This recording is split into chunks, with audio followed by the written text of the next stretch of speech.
imminent. Go throw them knees up in the air.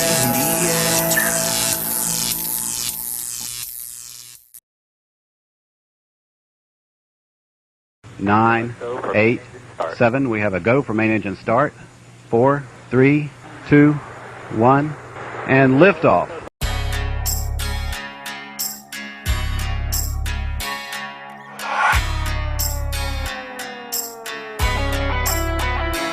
I've been waiting all week for some SFL action. On a big screen, I feel like I'm Ashley Jackson. Quarterback sneak, 4th and 3, man, what's happening? Touchdown, championships trying to stack up. I've been waiting all week for some SFL action. On a big screen, I feel like I'm Ashley Jackson. Quarterback sneak, 4th and 3, man, what's happening? Touchdown, championships trying to stack up. Rushing like a bullet into the end zone. Defense, hold up, no scoring in the red zone. Throwing up pick 6, I feel like I'm Josh Rowe. Throwing downs over the shoulder, think I'm Jack Winmo. I need me back to back, trying to be like Vulture. Cause a storm, cause I'm mighty, it's in the culture. Esports TV, YouTube, Twitch, SFL Live tuning, you don't wanna miss. I've been waiting all week for some SFL action. On a big screen, I feel like I'm Ashley Jackson. Quarterback sneak, 4th and 3, man, what's happening? Touchdown, championships trying to stack. I've been waiting all week for some SFL action. On a big screen, I feel like I'm Ashley Jackson. Quarterback sneak, 4th and 3, man, what's happening? Touchdown, championships trying to stack them. Next level like my entertainment. NXT on the stream, 8 p.m. on the beat. Catch me on the cam like I'm SFL commish. Yeah, you only got one chance, you can never miss. For the glory, revolution, feel my fury. Cause I'm a legend out in Canton, and I'm playing with dragons. I'm the king of this legion. SFL action, tuning this season. I've been waiting all week for some SFL action. On a big screen, I feel like I'm Ashley Jackson. Quarterback sneak, 4th and 3, man, what's happening? Touchdown, championships trying to stack. I've been waiting all week for some SFL action. On a big screen, I feel like I'm Ashley Jackson. Quarterback sneak, 4th and 3, man, what's happening? Touchdown, championships trying to stack. I've been waiting all week for some SFL action. On a big screen, I feel like I'm Ashley Jackson. Quarterback sneak, 4th and 3, man, what's happening? Touchdown, championships trying to stack. I've been waiting all week for some SFL action. On a big screen, I feel like I'm Ashley Jackson. What is up, SFL Nation? And welcome back to SFL Nights with A.J.Striker. Thank you so much for joining me today or tonight or whenever you decided to hit that play button or turn on that radio dial. Really appreciate it, y'all. And look who I have here with me tonight. My two favorite co-hosts. I have Mr. Diggy. How are you tonight? Good. Glad to be back. Yeah, glad to have you back. And of course, I have Mr. Eddie Diggy with me this evening. How are you? I just want to know, what do you tell people when you have a different guest on and they've heard you in the past say my two favorite guests, then they're going to say, well, what am I then? That's what I want to know. My third favorite guest. Oh, got it. Okay. Stop. I'm always trying to start stuff. Anyway, thank you back. Thank you for coming back, gentlemen. I really appreciate y'all for being here. Got a great show planned for you tonight. Well, one part, it's, a little painful, but we'll get to that in a minute. We will be going over our SFLm review for week 3. Week 4. Diggy, week 4. Oh, okay. So let's start off with... Wait. I was asking. Do what now? This is week 4, right? Yeah. Week 4. We're getting ready to go into week 5, which is halfway through. So I just want to know the results of those predictions. That's all I want to know. You've been keeping up with them, right? Yeah, Diggy. I'm sorry, Diggs recorded it. My bad. I didn't keep track of everything for the month, but I did go 0-4. I told you I probably would. But if you wanna lump it all together, it was a 0-5. It's all good, man. It's all good. It happens. It does. Told you, you gotta propose your vote with your head, not your heart. I swung with the fences. Yeah, you But did. we'll correct it this week. Indeed.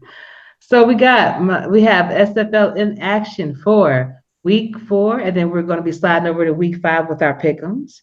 We are going to be going over the championship game that took place on Saturday between the Arizona Scorpions and the Baltimore Vultures. We will also be covering the topic question of the week, which was by Joseph Lama, and he writes, make sure I get that up real quick.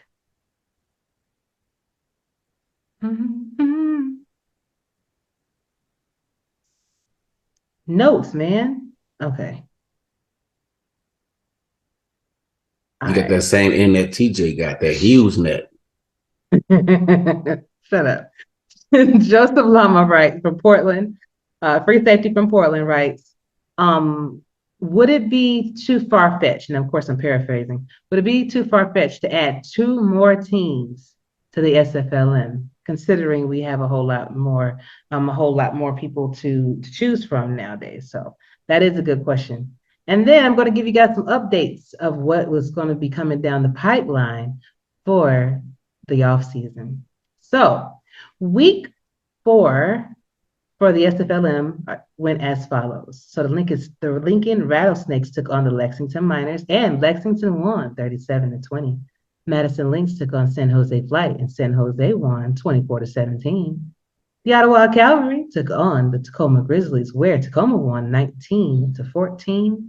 And lastly, the Albuquerque Adams battled the Annapolis Navigators and won 34-0. So, Diggy, what's going on with these games, man?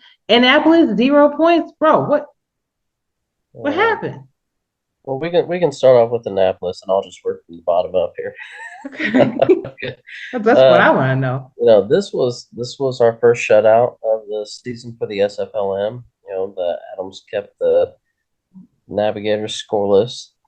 That being said, it was still a good game by Gene Struthers. You know, I mean, he threw some interceptions, but I mean, he was still throwing at 76%.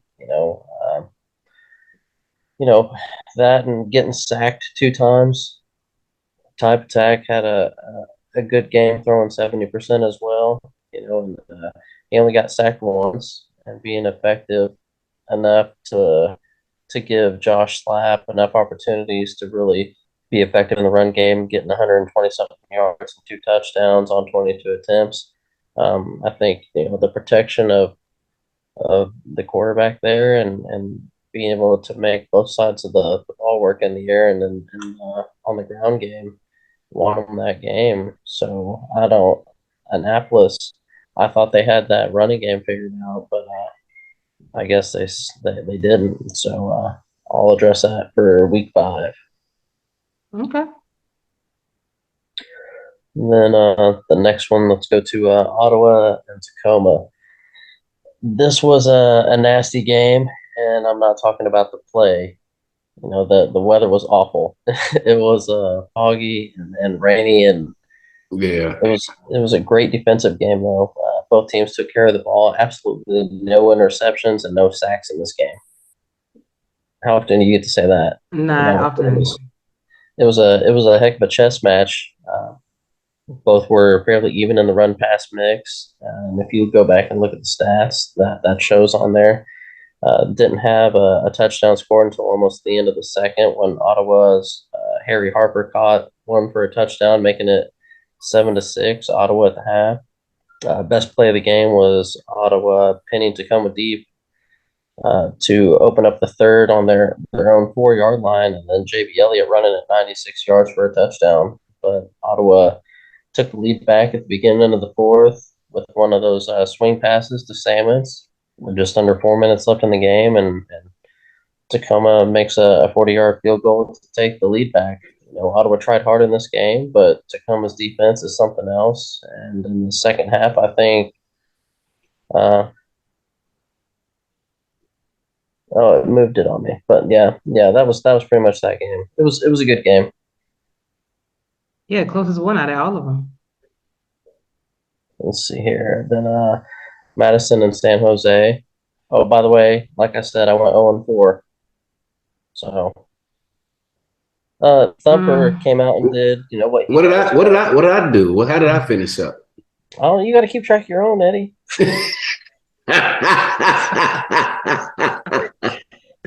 I didn't. Honestly, we haven't been back on the shows, so I just kept it as our weekly thing. I can go back and get you a number though. I believe I was 4-0, but I'm just saying. I mean, if you were 4-0, I mean that might be the first week you won. I think we might be ahead of you still, but we can dig deep into the numbers. Oh man, Madison and San Jose. Thumper came out and did what he does best and led Madison down the field, scoring a touchdown on their opening drive, as well as not throwing any interceptions in this game. I mean, he took care of the ball. Madison did have a great job defensively holding Bacon to under 100 yards rushing and no touchdowns. But it left Terrell Cooper able to pick up the slack. He got 131 yards and a touchdown. It was a great game by San Jose to deliver Madison their first loss and definitely made a statement. Blanco did what he needed to make that happen, throwing almost 80%, connecting on 30 of 38 passes. It was a great job by him. But, Madison focused on trying to shut Bacon down, and San Jose, kind of picked the right little holes to pass in there. So that's what won them that game there. And then the last one was, like you said, Lincoln and Lexington. Lincoln started off strong with Caleb Walker taking the opening kickoff back for a touchdown. I was thinking Devin Hester in that. I have Super Bowl flashbacks. Opening kickoff returns. And Lexington responded right back, with a touchdown pass of their own on their opening drive. This was a great game. I think that what won this game for Lexington was the fact that Chad Moore was able to stay upright and not make a lot of mistakes, completing 71% of his passes, and the halfback Sanders averaging almost 6 yards a carry for the game. And being as effective as he was, this team was very well rounded and played one heck of a game, getting up in the second quarter and never looking back. So that was a fun one as well. Indeed. And it's funny that you mentioned, Lexington in particular, because Robert Brady, DJ Woods, Switch Thumper, and Alex, aka Bread, will be on the show for my 4th and Goal interviews. So you actually get to hear from some of these people out here that's been prevalent. And I mean, in the game day chats, in general chat, you typically see these people in there all the time. So I feel like it was going to be a really good Rookie Nights edition for the show that's coming up. I'm sorry, for this week.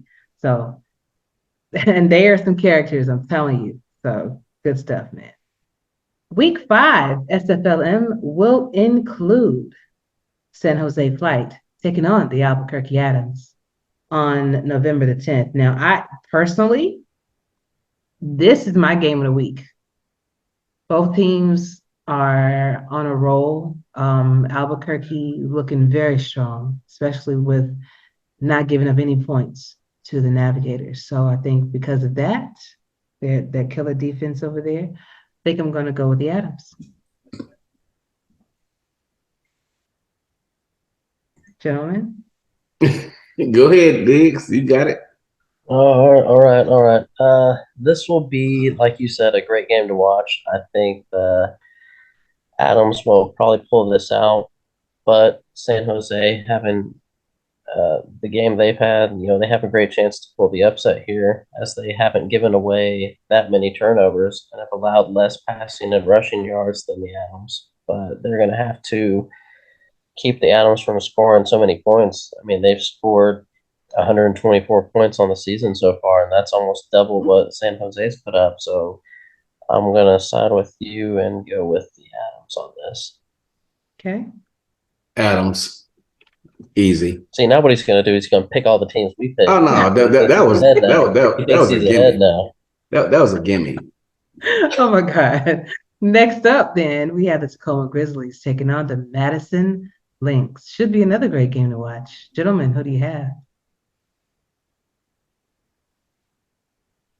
Between who and who? My bad. I got you. Between Tacoma Tacoma and Grizzlies Madison. and Madison Lynx. I'm gonna say Mm, I'm gonna pick Madison. I'm gonna pick Madison. okay. I actually was going to go for Madison too. All right. So Tacoma versus Madison is going to be a good one as well. Both of these teams are a lot of like. Madison is able to put points on the board as well, at least through the air, that is.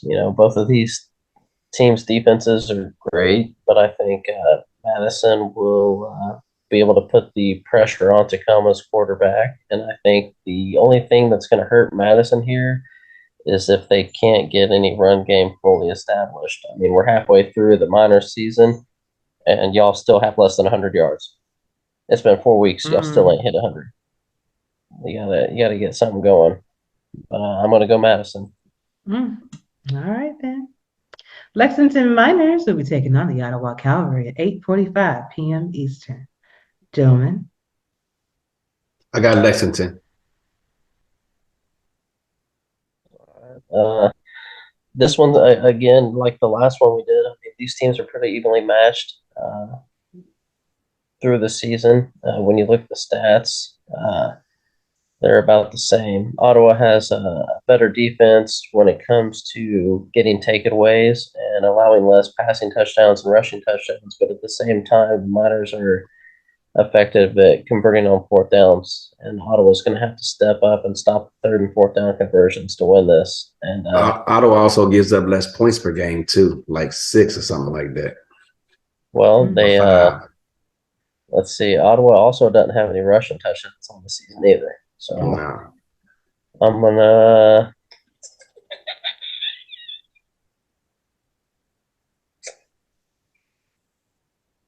go Ottawa. You're gonna be wrong on that one again. Oh, God. Come on, man. You gotta do better than this here. I gotta side with, I mean, any given Sunday, but I think that the Miners are actually going to pull this one out over Ottawa. Come on, man.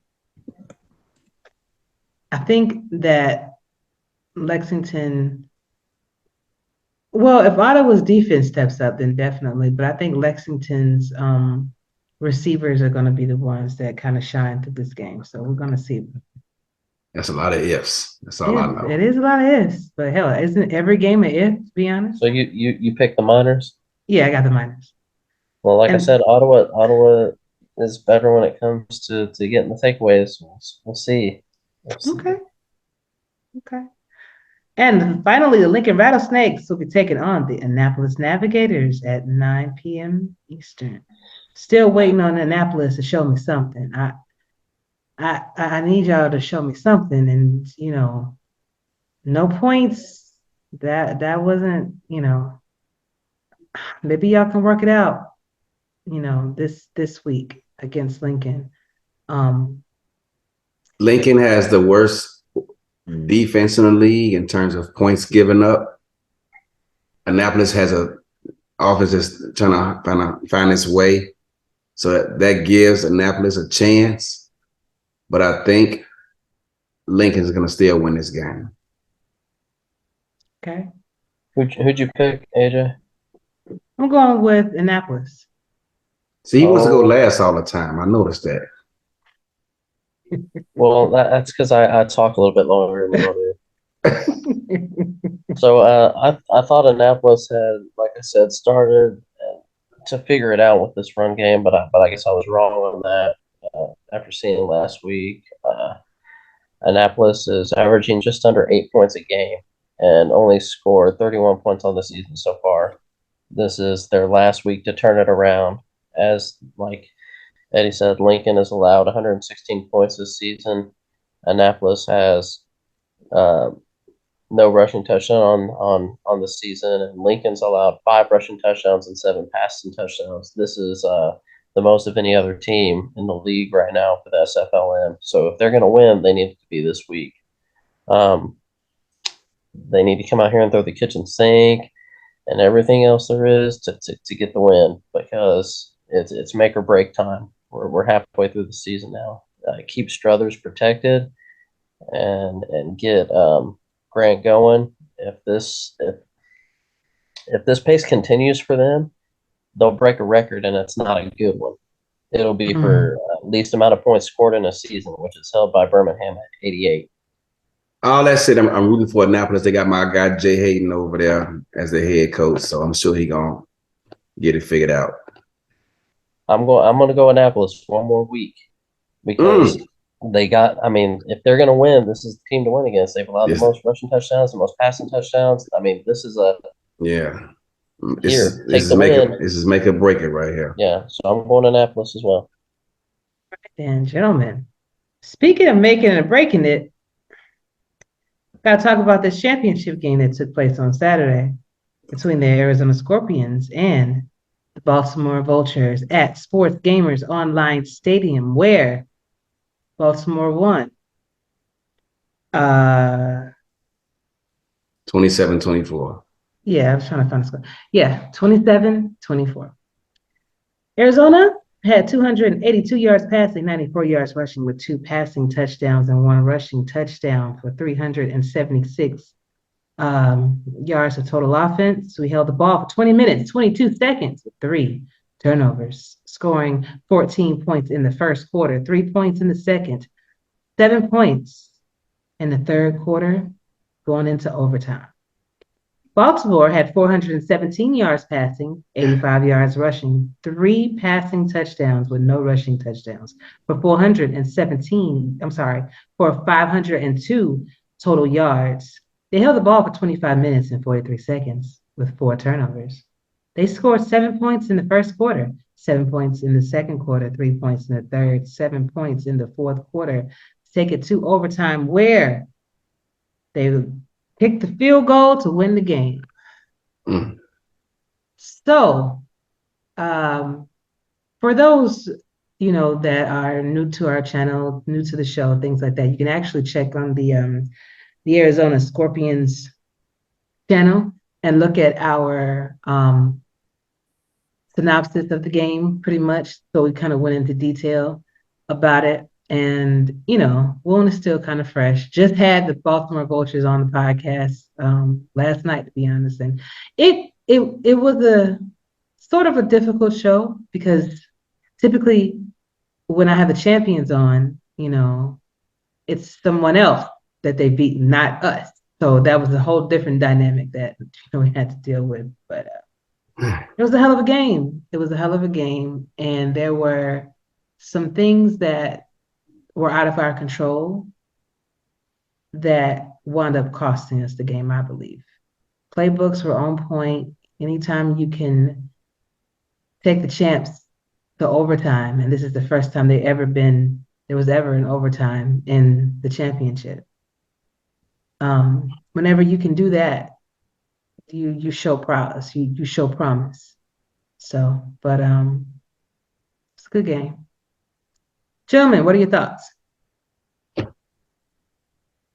I think it was a great game to watch.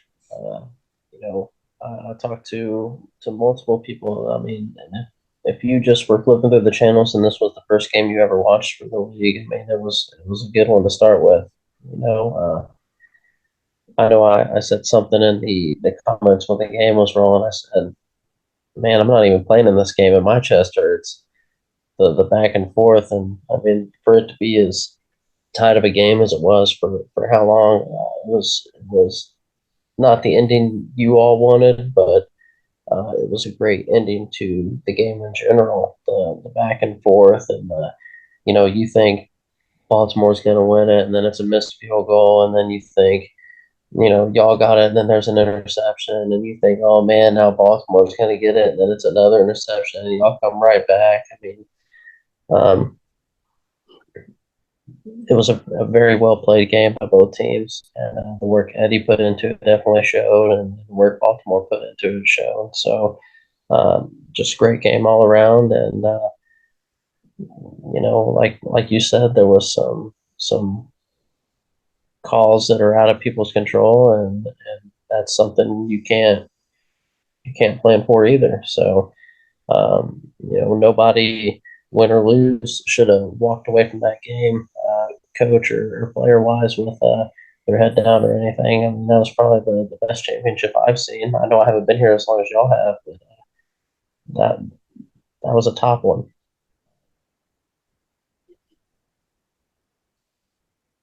Um, the game started. We won a coin toss and deferred.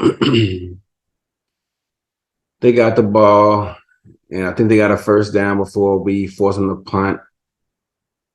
And then we drive down the field and score. I'm like, okay. But even before all of that happened, one of the things I look at as a coach is, particularly defensively, what plays teams tend to keep in or remove or add. And the game played out right out the gate. I saw a play that they decided to keep in that I knew would be problematic. If we decide to run the ball with certain plays, I'm like, okay. And, but we overcame it and scored that first touchdown. But also during that first drive, I was seeing some stuff not being called. I'm like, damn, I freaking, overcomplicated things and thought too hard. And instead of sticking with kind of what got us there, I was overcompensated in a couple of areas. A couple of areas I did guess right on because they was trying to take some things away that we do good at, and I'm sure they noticed it right away because I saw it in the first quarter, and I'm sure they saw it too. And I was like, okay, all right, well, I guess right on this. But other areas I didn't guess right on, but in the first half, everything was looking good. Like I said on that YouTube video I posted, I'm not gonna put all their business out there, but the way their defensive playbook is made up, I knew it was only a matter of time before they caught us in certain situations. And sure enough, in the second half, I mean, that first drive it took forward. I'm like, damn, well, it was only a matter of time. And in the second half, our offense just died, particularly in the fourth quarter. We couldn't get anything going. And I think the announcers even mentioned something about it. I mean, it wasn't as bad as they were saying it was, but it was bad nonetheless. And, we we had some turnovers that we haven't had in several weeks because we've been real careful with the football. But, I mean, they had champs for a reason. They made adjustments too. And they guessed right on some things and capitalized. And, we had to lead the entire game until freaking late in the fourth when they kicked that game time field goal. And we go to OT and lose a coin toss, and they come out, and I think it was a tight triple right and ran that stretch play, and Owen Murray went off for like 15, 20 yards, and fuck, man. And dinked and dunked their way downfield the rest of the time, and they right on the verge of field goal range, and on second down, they went for it, and IG dropped the interception or gave the ball back. I'm like, damn. On third down, he actually catches the interception, but they ruled a incidental face mask penalty. I went back and looked at that play too, man. That was like right after he got the interception. So if you following NFL rules, that should have been that should have been errors on the ball, first down, but with the penalty, half the distance to the goal. So we would be on like somewhere like the 2 yard line or whatever the heck it was, and our ball. But I'm not going to dwell too much over that. It's one play.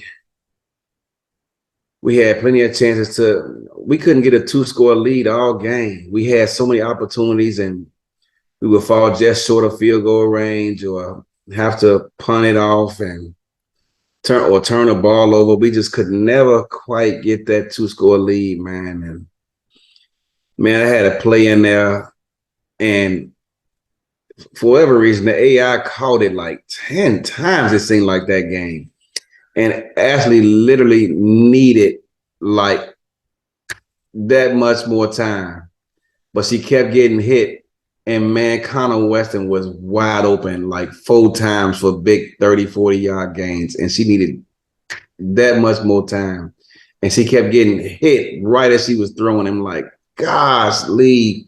And I put all the doggone coach points on a generic old lineman to try to hold it up because they was coming in Sims, and man, and Baltimore did what they had to do, and after that penalty, they got the ball back and hit that chip shot game-winning field goal. Game was over. Shout out to them. What do you think about when the AI put you in the hurry up so early? Oh my God, bro. There was one time they lined us up with 2 tight ends on the field. We on the field on second down. And I don't remember if Ashley got hit as she threw the ball was incomplete or what. But they came right back out there. And I'm like, I remember we had the VC going on, the video chat. I'm like, what are we doing? Not in this formation. It's 3rd and 6. And we out here in this that's designed to pick up 3-4 yards. And y'all trying to, I'm like, oh, bro. Hey, man. Yeah, the whole chat on YouTube when the game was on, it was, what is going on? What's the AI doing? What is it? Why is it so early? Why? It don't make no sense. And that's another thing. If you trying, first of all, we marching downfield, and it's almost halftime or whatever the case may be, and we got the ball all that time left. Take your time. Why are we going? Hurry up, bro. I'm trying to keep Jack Whitmore and company off the field, and we going hurry up. Oh, my God, bro. I mean, ain't nothing I can do about it, man. I mean, it just is what it is, man. I don't know. It is. But like I told you before, man. Dude, I cried for like a day and a half after that game, bro. You definitely made Baltimore work for that. Everything that you said that happened in that game happened, and those were some unfortunate things. But what you did control, what you could control, you did your thing, man. And that's what I was trying to tell you a long time ago. It is about your perspective and how you view things, because you could stay in that funk. You could keep dwelling in the fact that this particular play, that these particular moments didn't work out. Or you can take that, but also remember the fact is nobody took Baltimore to overtime in the championship before us. We were at their house, and if anybody watched the show, they were sweating the entire time. We had 4 turnovers on Jack Whitmore. He's normally fantastic with his completions. Should have been 5. It should have been, but you also got to understand what you did do. And it's cool to understand and think about what you did wrong so you don't make those same mistakes, in the future. But at the same time, look what you did, bro. No other team did that. No other team sat there and literally we had like a mirrored game. It's not like he went out sackless. It's not like our defense didn't do what they were supposed to do. Yeah, offense stalled, but we still scored 24 points. If the coin toss is different, it would have been a different outcome of the game. So, like I said, you put together a fantastic playbook, man. The AI didn't call certain things. That's the AI. But I didn't want you to be in that funk. And that's why my daughter called you too. Because, like, bro, she knew how much it meant to me. She knew how much it meant to the team. She knew how much it meant to everybody. And I also told her, you know, that you were feeling bad about it. And so that's why she took it upon herself to call you. And I'm glad she did, because you got to look at it from a different perspective, especially when you in that mind frame. So you did good, man. We didn't win. It is what it is. But we didn't go out like no punks. We played them to the bitter end. T-Pat gave you a lot of love on the show. A lot of people have. They're not just talking mess. You really did a fantastic job. I'll listen to it today when I go to sleep. Okay. But some things that are coming down the pipeline before we get into our question.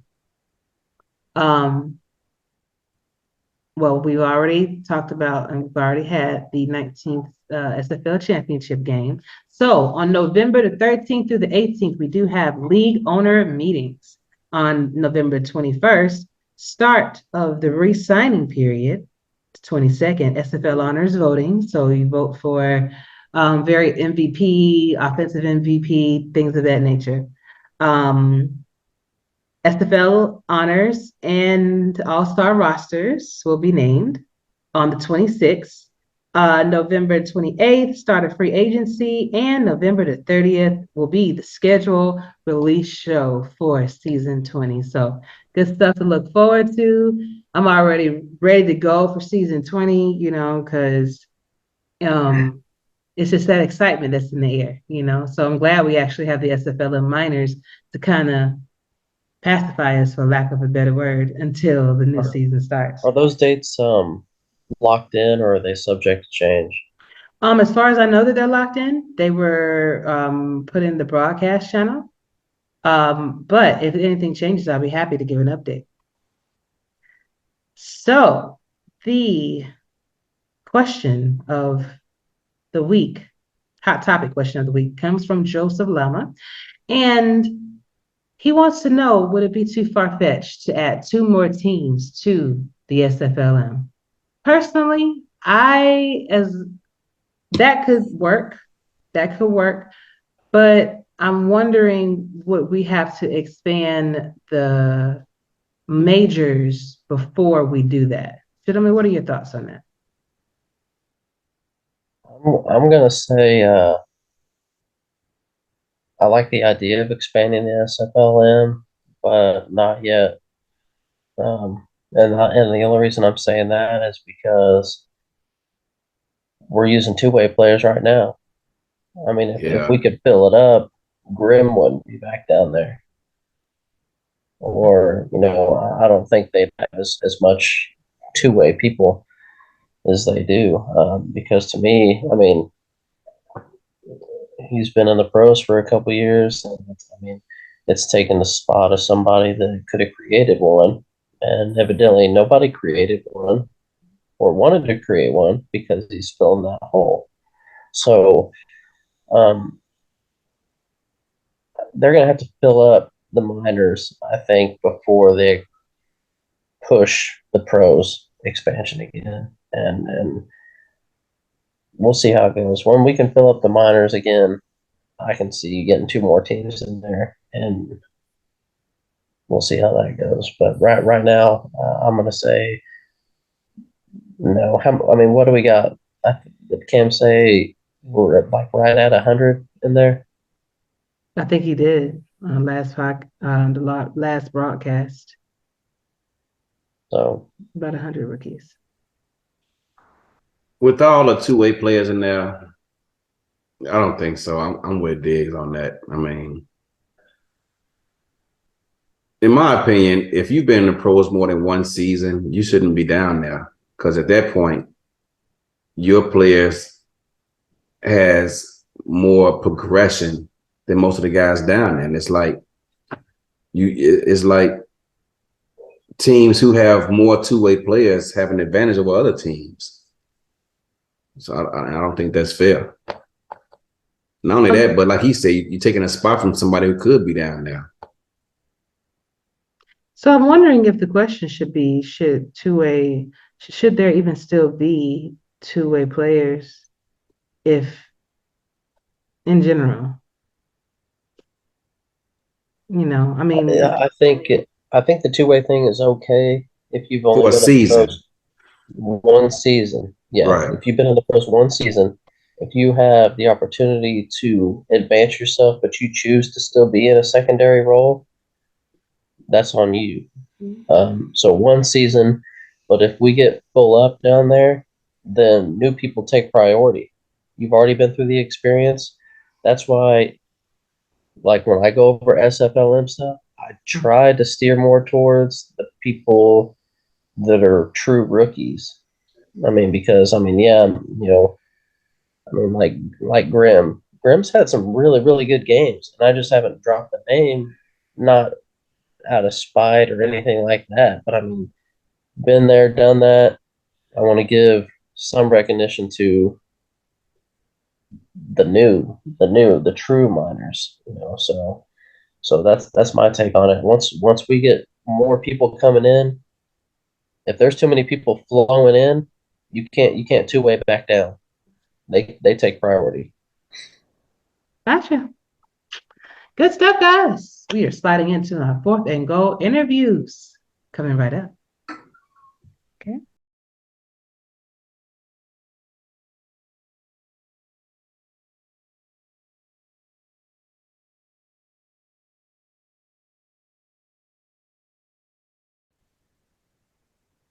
What is up, SFL Nation? And we are back with my 4th and goal interview featuring Alex.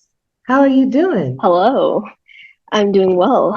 Wonderful, wonderful. I am so happy to meet you finally. You have been one of the most active members of our chat, and I just wanted to thank you for that.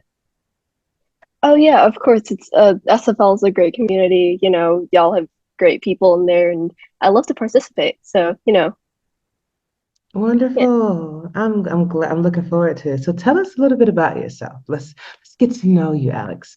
So, what is your hometown? Like some interesting facts about yourself and your favorite team, even if it's an American Football League or whatever team that you like to tell us about. Okay, so I am in Hong Kong. It's currently about 2 a.m. Oh. Yeah.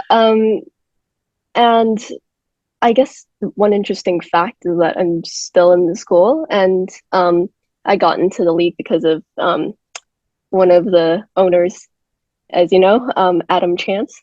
Yes. He is the owner of Canton Classics, and I am a fan of Canton Classics. Right. And for sports team, Doyle actually brought me into the Jaguars. So there's that. Well, thank you to Adam Chance and Doyle. You guys are bringing in some amazing people, and totally glad to have you, especially all the way from Hong Kong. Fantastic.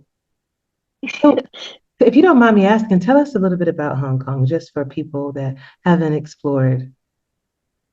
I would say that Hong Kong is a pretty busy city. It's not really that interesting, but then again, I've lived here for my whole life, so I guess it's much like very city-like, a lot of neon lights, a lot of very busy people, good transportation, all that kind of good stuff.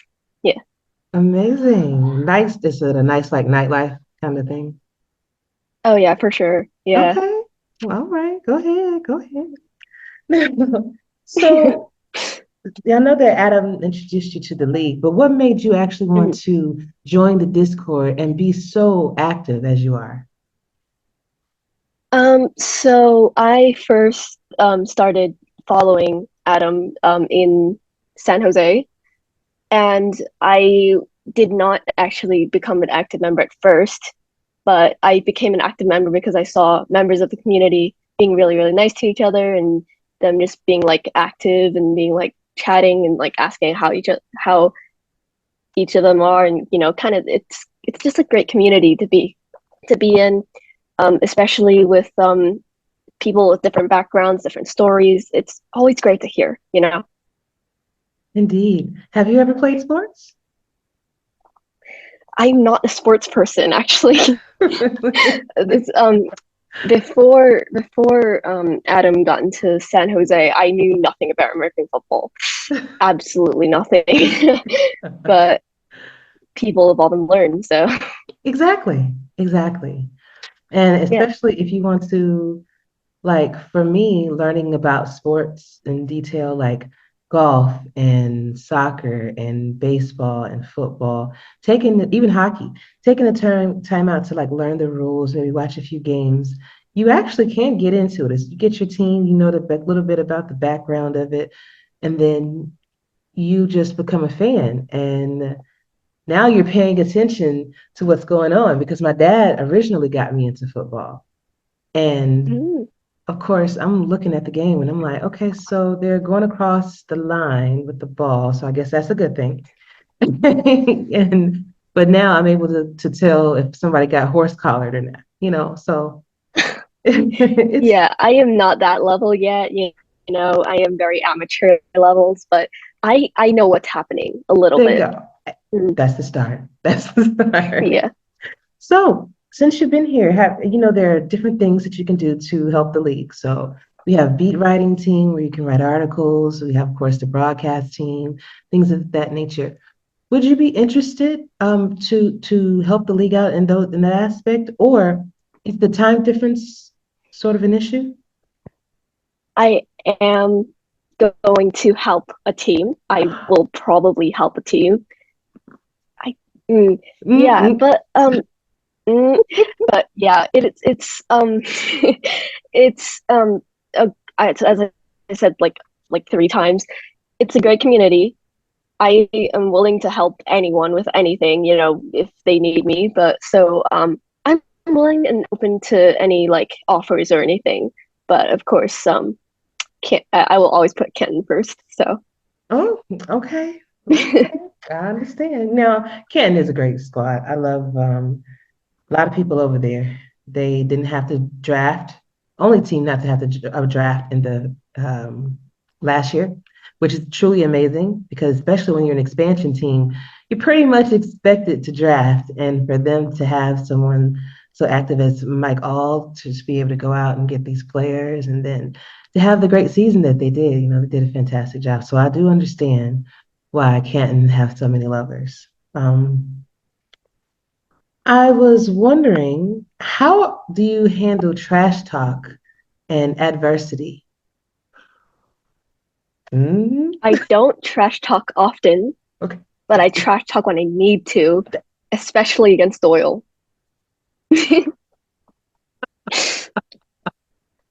Yes, I love it. I love it. Because, there's some people that try to push your buttons, but, as long as you trash talk respectfully, it's all good. Mhm. And, about the, It's good, all in good spirits. So yeah, absolutely, absolutely. Now, how do you handle adversity? Let's say you join a I have no team and they're idea what down. that is. No worries. So let's say if you join a team and you guys are not having the season that you think that you should, maybe you're just not winning the games, or maybe your particular player isn't as active as you would like it to be. How do you handle that? I'm the type of person who likes to be a very like cheerful kind of person. Like if they lose, they'll be like, oh, there's always like another shot, another try, another season. I'm always that kind of person. So I feel like I would be the kind of cheerleader if I ever join a team. Yeah, So I feel like that dynamic would be great. absolutely. Because you do need that. You do need that balance. You have their owners and your GMs that are typically serious or things like that, but then you need that balance. So Hmm. does that so that personality will roll over to the team that could possibly draft you, right? Maybe. Maybe. Okay. Now, what are you expecting from the team that you will be joining, or that you will be, yeah, if you'll be joining in the future? What I expect? Hmm. Um, I'd expect, honestly, the most basic things to be treated with respect, even though I'm not really in the league. Actually, I don't know. Actually, just normal human decency, I guess. There's not really much to it. Hmm. Yeah, there's actually not much to it. It's just human decency and respect. So it's not, yeah, it's not really anything. Okay. I mean, that's important to you because, if you do decide Yeah, that you wanted to make a player, create a player, which you don't have one right now, right? nope, nope. So if you wanted to create a player and, be more involved in that way to actually see yourself on the field and hear your name called, um, then that means so much more to you because you're going to be involved in a locker room that you want to be in and that you are voicing that that's something that you want. And eventually that you'll be paying for if you choose to join. So Hmm. it's very important. So since you have been in our Discord server, what are some of the craziest conversations that you have seen? Because you're on the night shift. Oh yeah, for sure. Night shift is my bread and butter for sure. But the craziest conversation, I don't really know for sure. You're in There's a a lot lot of of them. crazy conversations. Yeah, there's a lot of them, but I don't know. There's not really a craziest one, but there's a Okay. lot of crazy ones. Well, just So give me an example yeah. of at least one. Maybe one that you were in, Uh, or maybe one that um, just didn't make sense. Because you'll see the meme wars at times, just random postings, just random meme postings that comes out of nowhere. So just be warned. oh, I've seen them. Yeah. Yeah, I have. Yeah. uh, Um, I don't really have an example at hand okay. because I know there have been a lot, but I don't really have an Anything example in because I don't particular? really jot them down or anything. So No, no yeah. worries. Have you been able to keep up with any of the games, like during the season or like even this postseason? Yeah, I've been doing watching some minor leagues. One of my friends, Max, he's in the minor leagues. He's in Tacoma, I believe. Nice. Okay. And yeah, so I've been kind of watching one or two games here or there. It's always early for me. The games Mhm. are like at like what 6:30 in the morning. So sometimes like I wake up to watch them, but sometimes I'm just not bothered and I sleep through it and just watch it later. Mhm. And um they're they're amazing games. I mean, they have like really good prospects and kind of like I guess they're all worthy to be drafted, if that makes sense. So I've also watched some major league games, of course, all the Canton games, you know the drill. Of But course. I've watched the final game actually with Arizona and Baltimore. It What'd you was think? intense. It was very intense. Yeah. I didn't really think much of it because I didn't really have a team to actually like root for. Hmm. Like so it was hard to actually like be like, oh my god, they're winning, or oh my god, they're losing, like that kind of thing. I Yeah. mean, and that's an interesting point because you didn't have any biases to watch it. So, Hmm. you could give a fair account on it because, like you said, you didn't really necessarily have a dog in the fight, so to speak, you know. Yeah, for sure. And having played in that game as the quarterback of the Arizona Scorpions, that was a very, very, very, um, very good game. And we Yeah. knew we knew it was going to come down to a dogfight. We knew that the last team Mm. with the ball was going to win, and we were just hoping that that was Hmm. going to be us. But hey, you know, sometimes There's it's hey, there's always next season. there. You are, You guys are a great team. You guys made it to the finals. yeah. Oh my god. And you guys can make it again. Like I believe in you guys. Oh, thanks, Alex. I appreciate that. Um, Yeah, it was a good matchup. And hopefully we'll be hearing from Baltimore Mm-hmm. on a separate podcast that I typically do for the winners of the championship. So it's Mm. crazy. But so by you being involved in the league, in the way that you are, do Mm-hmm. you see any improvements that we can do on any aspect? And we understand that nothing is perfect. And so Mm-hmm. when I ask that question, this is for anybody else that's listening to while I'm giving you time to think. Um, when I ask that question, it's not a gotcha type situation. It's not for me to try to be upset or anything, but I ask the question because I genuinely want to know how can we improve um, the league in any aspect that anybody was having issues with, or maybe have a Mm-hmm. suggestion about. So, Yeah. The only kind of like minor thing that I have is mm-hmm. kind of just with the names. It's so complicated. If you like, if for example, like you have like a whole like hierarchy of people, Mm-hmm. it's a whole like system. It's like it feels it in some way kind of feels commercialized, if that makes Okay. sense.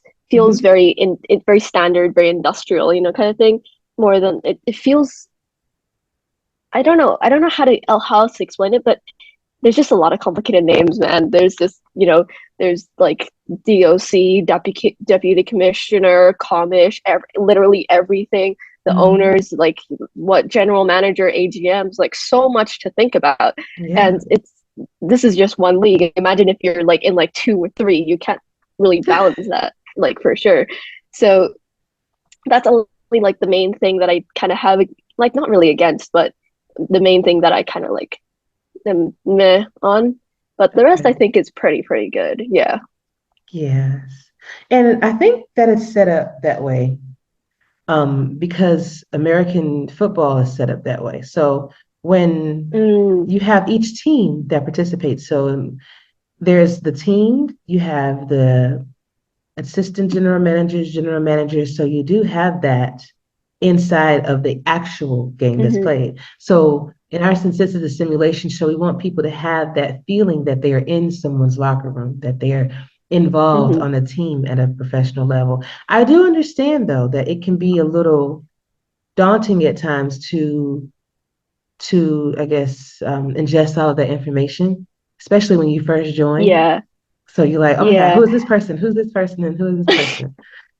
But I Yeah. do like you because you are not afraid to ask, hey, so who are you? Or you just like you talk to any and everybody. And I think that that's cool because you'll have more knowledge because that's something that you're seeking, you know?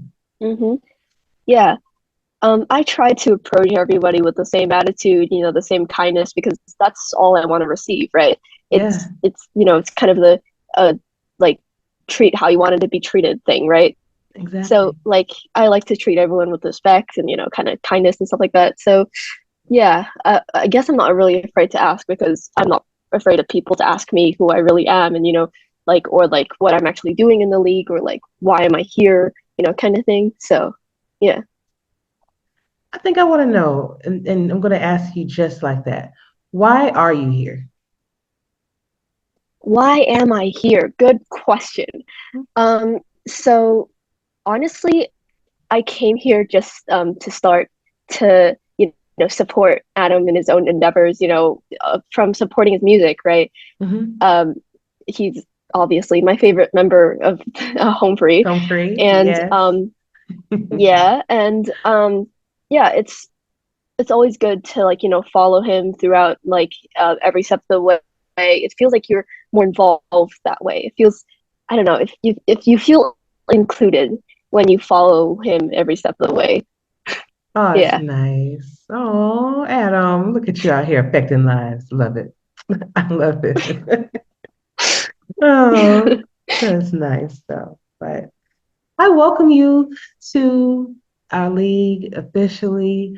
Like I said, you've been there, you've been active. Like every time I'm getting ready to go to sleep. You're, hi, the night shift is up. Who's up? Just and that is a breath of fresh air. I remember being that involved when I first started too. And that allows people to see who you are and get your personality and things like that. And I told you that if you ever decided that you wanted to join anybody's team, that they would take you. They would take you over a lot of people because you're so involved. And now you're willing to be more involved in helping that team too. Yeah, whoever gets you is going to be damn lucky. So, For sure. Yeah, I am honored to actually be considered as, one of the prime people if I ever get a player, to be drafted on an actual major league team. Because, being active, I think, is just being involved in the community that you actually signed up to be in. yes. So it's kind of, I don't really want to say it's like you have to, but I feel like you'd be missing out if you're not, it's a community, it's a lot of things are happening at once. You have to stay on top of it, so I feel like it's really good to stay active. Yeah. Awesome. Awesome. Alex, it was a pure pleasure to meet you. And I want to know two things. One, what is some aspirations that you have? I think I know where you are going in the SFL, but what are some aspirations that you have for your future in the SFL and in your real life? Future in the SFL. Well, I guess I really just want to join the Classics team, honestly. They just have a great sense of community. I started a fan Discord like a couple months back, and I guess a couple weeks back, but like I guess my aspirations in the SFL is just being a part of their team, a part of their community, someone they regularly talk to, someone they can, count as a friend, something like that. I guess it's like just being involved in the team and like they're like not just their plays, but they're just inner team and their like inner circle. I think it's very, very important. Awesome. Awesome. And Alex, do you have any questions for me before I let you go today? So do people listen to this or do people watch this or both? A little bit of both, because typically my shows can range anywhere from like an hour to almost 5. It just depends on how many people I have on it, how long people want to talk, because I've always been the type of content creator that I wanted to include everybody, no matter if you played or not, owner, GM, whomever, I don't care, because like you said, everyone has a story to tell. So Yeah. Yeah. So yeah, okay. For the listeners out there, there is a guitar in the background. Do you play it? I am learning. I am learning. I should be a bass guitar actually because I love the bass, but then I love the sound of the acoustic guitar as well. So once I mastered this and I can get the bass and then kind of have my own thing. But I do play the flute. I actually played the flute for 12 years. It's over there somewhere. Yeah, I heard that when you did the interview with Adam. You mentioned that. I remember that. Awesome. Awesome. It's been pretty good. My daughter tried to play cello, but then she was like, no. So I mean, it's a little hard. You have to keep your posture, kind of keep your hand up there and everything. I've seen heavy. People play cello. It's ooh. I love the sound. I love the sound. Yeah, it sounds good though. Yeah, it really does. Anything else for you? No, I think that's all. Okay. No worries. No worries. So one more question before we close. What is your favorite thing about your hometown in Hong Kong? Oh God. Oh my God. Honestly, the food. We have great Chinese food. So, dim sum and all that. So also our festivals are very culturally rich. So it's very good to celebrate those and be in the town where, I guess, China, where it first started. So Right. it's great. Beautiful. I'll tell you what, if you have any pictures of the festival, the food, dim sum, anything, please send it to me. I will definitely include it on the show and probably wish that I could actually experience it, one day. So, You will, you will, you will. awesome, awesome. Well, Alex, thank you so much for being on the show, but I cannot let you leave without giving you the last word. So that can be a song, that could be a poem, or just a simple shout out. But right now, Alex, the floor is yours. A shout out or poem or song. Oh Yeah. God, such big responsibilities. No, but okay. I did watch interviews and I know that this came up, so I actually thought of something. Ooh. So Humphrey's album, So Long Dixie, just came out. Go stream it, go listen to it. It's so damn good. I love it. It's so good. Just go listen to it. Okay. Shout out Home Free. Actually, Yeah, for sure. they are actually very talented artists. And it is Mm-hmm. amazing how rich and musical their sound is, and it's just their voices. Oh yeah. Oh yeah, definitely. They sound very full, even though they lack instruments. They sound so Yes, full. Yeah. complete. And I listen to Mhm. pentatonics too, so I'm very familiar with Mm. that genre. But they have a mature richness about them, I think. Oh yeah, Um, for sure. Yeah. that sets them apart. So, and then they've done a few of my favorite Yeah. songs. One was "End of the Road." I was like, oh, did y'all Oh really yeah, just for sure. Oh my God. They kill that. Oh. awesome, awesome, awesome. So, Alex, thank you so much for being on, and you can come on anytime you want to, especially when whichever team decides to add you. Um, when they add you, please come on, and I would love to talk about that whole experience too. Okay. Okay. Yeah. All right. Pleasure to meet All you, and right. I'll see you soon. Get some rest. See ya. All right. Okay. Bye. Bye.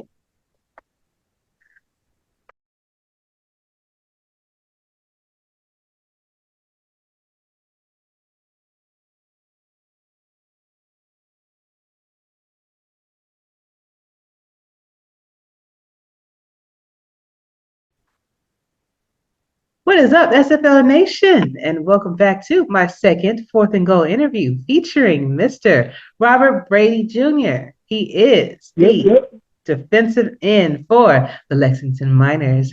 Another rookie that I see out in chat a whole lot. How are you doing? I'm doing well. I'm doing well. How are you? I'm doing good, man. You good, man. Because I was telling you off before we were recording, just kind of dealing with the sting of that loss last night, But we're resilient, so we'll bounce back. We always do. Yeah. Of course, of course, of course. Like I said, off the line, it was a great game. Great game. Two great teams. And me being new to the whole SML thing, just to see two great teams battle it out like that. Like I said, one team, Baltimore. When I initially looked at them, they looked like they were just a stacked team. They looked like they've had a lot of good players, and to see you guys come in and play hard, and honestly, as I thought, you guys had that game won. Um, that kind of just is what the energy is all about. As I'm coming to learn, being in this league, that's what it's about. It's about the energy. It's about the camaraderie. Looking at the chat, and everybody getting hyped up for the game. I'm not a part of those locker rooms, but just my locker room in general. I mean, that's what the excitement is for a person like myself, to be able to get that energy, get back into the game, feel that passion again, to be around other guys with like-minded and like passions, and to get excited, get pumped up. It's just that energy, and that's my thing. Like everybody that knows me online, they know that I talk good jump. I talk good jump, Yeah, you but I'm do. always I'm always full of positive energy, though, you know, and I like to keep people amped up. I like to keep people going. You know, I like for people to feel that energy and feel pumped up. You know, the same excitement that I felt every day coming out on a Friday, getting ready to go on the field, seeing the lights and the fans. I want that same energy. I want it personally. So I like to give it to others, and for those who maybe didn't have the opportunity to play, to get them an idea of what it feels like. You know, and it's always good to have a positive person in the room with positive energy, you know, to keep the team up. Because as you know, we've lost a couple of games, and you can tend to get down and thinking that and kind of point blame and things of that nature. Even though it is a game, people are still competitive. Mm-hmm. So it's important for people to step out as leaders in the locker room, to keep the team inspired, to keep them believing in the direction that the coaches are taking you, which our coaches, you know, Marco, that's my man. That's my man. He's probably tired of hearing from me because, you know, I hit Marco up as much as I hit everybody else up. You know, and I'm telling Marco, I see this. Marco, I see that. And, hey, man, we need to play this. And we need to do that. We need to do this. And one thing that I can say for last week's game, me and Marco, we had went back and we had talked a lot after the loss the week prior. And a lot of the things that me and him talked about, and I kind of talked to my defensive coach a little bit, and I saw that they implemented it. That made all the difference in the world for me, whether we had won or lost. The fact that they were willing to listen and say, okay, let me take a look and see what you see, and then go ahead and try to put it into the game. So for me, that's what it's about, man. That's what this game is about. That's what all this is about to me, you know, personally. And yes, you're gonna have to shut me up because I can talk. So I can keep going this whole time, and you'll sit there and be staring at me because I can keep talking is my thing. I love it. Okay, and listen, first of all, thanks for the warning. But you'll get to know. You ever watch any of my shows? I rarely interrupt my guests because you're taking your time out of your day to talk to me and explain to me how you're feeling about different things. And sometimes people are more willing to share than others. And I find it very interesting if you just listen to people talk. So no, it's all good, man. I mean, sometimes my shows run 5 hours just because people want to talk. So like, it's all good. People know what I offer, so it's all good. But so you hit the ground running. Like as soon as I saw you, like as soon as you appeared almost in the chat, you signed up and you were out there representing Lexington to the fullest. So tell us about yourself though. The person behind the player. So what is your age, if you don't mind, your age, your hometown, interesting fact about yourself, and your favorite NFL team? Okay, so I recently just turned 49 on October 15th. Yeah. Hey. I'm from Cincinnati, Ohio. Of course, my favorite team, you know. Bengals. Got the jersey on right now. And for all y'all out there, y'all saw that we just put down today, y'all. Yes, sir. Yes, sir. Which was representative of my Lexington team. I knew then we was coming off of that win. I knew it was going to be a good Sunday for me, too, just so y'all know. But anyway, yeah. So as far as my interest, it's got to be ball, man. It's got to be ball. My youngest son, he's a senior this year. We just wrapped up his football season, made it to the regional finals and the state playoffs. Mm-hmm. And they are Tigers too. So let me yeah. So in case people don't see, they are Tigers too. So we don't do nothing but black and orange around here. Black and orange around here. So yeah, so season came to an end. You know, my oldest son, he was a senior last year. So that's all we do. You know, like I told you when I was DMing you, like, you know, we're competitive. We're ball players. That's what we do, each and every one of us. So, you know, we talk smack to one another. You know, dad wins. But yeah, we talk junk. So we love it. So it was a natural thing for me. And, you know, as a dad going to the games and kind of witnessing, in fact, my father has been going to the games with me these last couple of games. And, he talks about watching me on the field, and now it's me with him watching my son on the field. Nice. So, so it's something that's in the energy, but it was something that was lost. For me, it's like, I had a injury where I tore my ACL and my MCL and fractured my leg in 3 places my senior year. So I lost all my scholarships, and I hate to talk about my scholarships. My boys get on me all the time talking about, Dad, quit reliving your past, because a lot of times people don't believe me when I tell them the schools that were looking at me, but I had a lot of big schools looking at me, and so it was a rough time for me.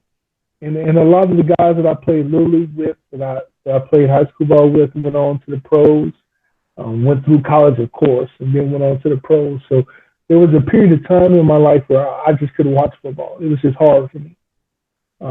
Understandable. But then when the boys came around and I had the opportunity to get them into football and get them to doing little things, kind of got me back into it. And as an adult, you go through your life, you take care of your family, you go to work, you do all those things, and you can no longer play the game that you love. When I saw this, I was flipping through YouTube, and I saw it, and I said, what's that? And my boys get mad at me because I play Madden, and all I do is franchise simulation. I don't play the game. I just have it play itself. And they're like, Dad, why do you got the game playing itself? Why don't you just sit there and watch the game playing itself? And I'm like, I don't want to play. I just want to coach, put players in position to do this. And lo and behold, when I found out that there is something that truly exists like this, I said, okay, I got to do it. So I've been preaching it to everybody. I mean, I've been talking to all my boys from college and everything, and I'm telling them, man, they're looking at me crazy, like, Rob, you too old for this, man. Let it go. It's over with. I'm telling everybody, no, man, I'm playing. Like, Rob, you're not playing. I'm like, no, I got a game, man. I got to see how, and so unfortunately with my son's game, I had to go to his games on Friday night. Mm-hmm. But they didn't get over till about 11. I get home about 11:30, and then I'm just now watching our game. So even when the text messages are coming through, I'm ignoring them. Like I'm like, I don't want to know what happened. I want to see it fresh. And so I get home at 11, and then I'm watching the game, and I'm going off. So that's why, a lot of times in the Discord, you see me late at night because I'm just now watching the game, and I'm still talking junk. And I love it. So personal plug, yes, I am the best defensive end in the SFL. We can look at the numbers because numbers don't lie. And for all you teams out there, I will be ready in December. I'm taking the highest bidder. Y'all know my services will be there in December, and I'm taking the highest bidder. So if y'all want me, y'all know where I'm at. Just let y'all know. I mean, so far, hey, you have been making an impact. This last game, you had two sacks, man, 2 tackles for loss and 5 tackles. So hey, you've been making a difference. Hey, that boy putting in work, and that's one thing that I love. I don't know why the good Lord blessed me with a player that actually performs on the field, because he knew that was going to be a bad combination. Because even if my players suck, guys can talk junk, but my player is actually good. They can't, man. Look, I go out there, I find people to talk stuff to. I just look on Discord and be like, hey, who talking right now? All right, let me go ahead and say something. I was saying you do that. I literally. I tell you, I look for people. I look for them. Like, hey, who talking about they good? Come on. And then the first thing I'm gonna do, hey, let y'all know now.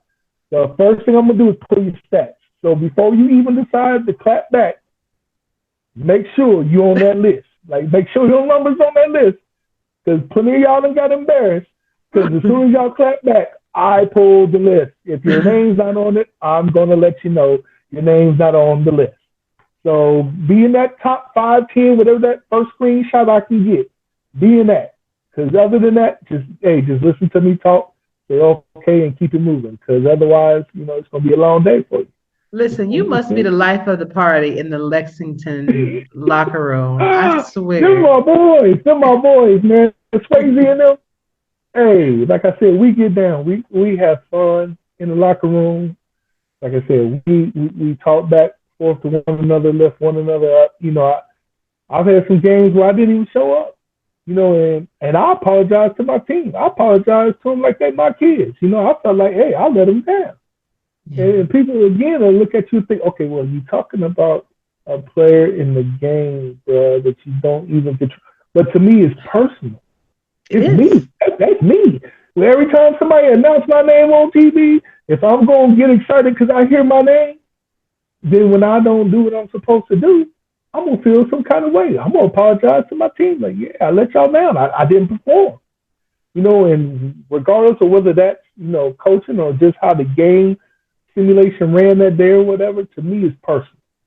Mm-hmm. And that's the energy that I bring to this. And I think some people might say, again, like I said, that I'm silly, that I'm putting all this energy into a game and I'm a grown man. But, life, I have to put on so many hats just to live, just to live daily life. And we do that, and we don't have no problem with that. Everybody going to work, you ain't that same person that's walking in that office. You ain't that same person that's saying hello to everybody. You don't like people anyway. But you walk into that office and act like you like your boss and you like your coworkers. You put on a hat. You play the game. So what's the difference? You play the game at your office. I play the game on YouTube. What's the difference? That's a good point. Is I'm having fun with this. Yeah, I'm having fun with this. Yeah, you know what? You could tell your friends and anybody that has, any qualms about you taking it so seriously that a lot of people like your story, right? How you got hurt and it pretty much killed your chances to go any further in your career. Well, you got people like me. I am a Bears fan and a Falcons fan. I'm not getting ready to go out here and play for these teams playing quarterback for real. I'm not getting ready to go out here and take these hits.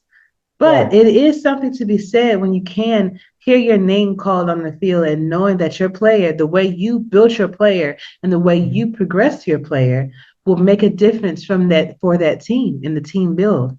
And so when you have that is a sense of ownership for you, and you're paying your money to participate in this league. This is not a free league to have a player in it. So coaches are going to be serious. Your GMs and your owners are going to be serious when it comes to providing the quality experience for you, and it's tailored to you. So for anybody that has any questions about why we love this so much, check out the SFL content that people spend countless times. I mean, this is my 239th show or 240, either one. But when you take the time out and the dedication that we put into something, a hobby, a business for some, a place to get away for some, this is important to us. So hopefully they see this and they recognize it. But I'm going to start up another room and come back to you, okay? Because it looks like we got less than a minute. Okay. All right, love. All right.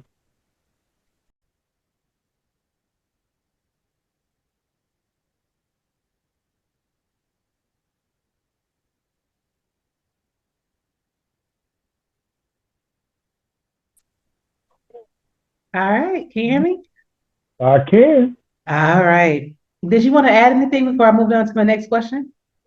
No. Okay, cool. So, how easy or how difficult was your process in becoming a player? So when you first found us in the league and you decided that you wanted to join, and then when you went through the server, when you went to pick your player and all of that, tell us how easy or how hard it was for you to do that. It was fairly easy. Initially, I had some issues following directions, I guess. The directions were clear, but so just initially trying to sign my player up, I kept getting kicked out. And then finally Marco hit me up. He's like, Rob, you gotta do it one at a time, Like you gotta put your name in. I said, oh, okay. So once I did that, hey, it was a breeze. So once you read the instructions and actually follow, the instructions, it's a breeze. If you're trying to do it on your own, well, not so much. But then, but check it out then. So then I'm sitting there looking at it. I'm like, all right, man, trying to make my player. I'm looking. I'm like, they let you go through all the different faces and everything. And I'm like, man, all these games, it's always hard to find the bingo. It's like you can find all these players. It's always hard. So finally, I scroll through and I see the guy, Solomon Wilcox. I'm thinking, okay, well, Solomon Wilcox, he's a safety, but I'm gonna use him anyway because he's the middle. So I'm thinking, like, Solomon Wilcox ain't never playing no defensive end. Hey, whatever. I'm gonna go ahead and use. I'm gonna use him anyway because that's the only one I could find. Because I felt rushed, and even though nobody was rushing me, I felt when I was going through it, it was almost like it was on the timer for me. And I thought, I just went ahead and put Solomon Wilcox in there, and I'm like, man, anybody that know that face, man, if they ever show me with my helmet off, they're gonna be looking like, come on, that Rob. He ain't never played nobody's defensive end. But anyway, so that's the story behind that. Oh man, that's good stuff. Tell me why you're here. I could already tell that you're definitely going to stay as a player. It seems like you're the type of person that's going to be in for the long haul. But I'm wondering, with you being a player, do you have any aspirations to do anything else? Like, do you want to be on a broadcast team, or maybe do stats, or maybe scout for your team, things of that nature? See, looking at you. See, that's good journalism. When you open up the door and doggone well, that person about to jump through it, like me. Yes, ma'am, exactly. So it's, again, i.e., like I said, already got the setup. You know what I'm saying?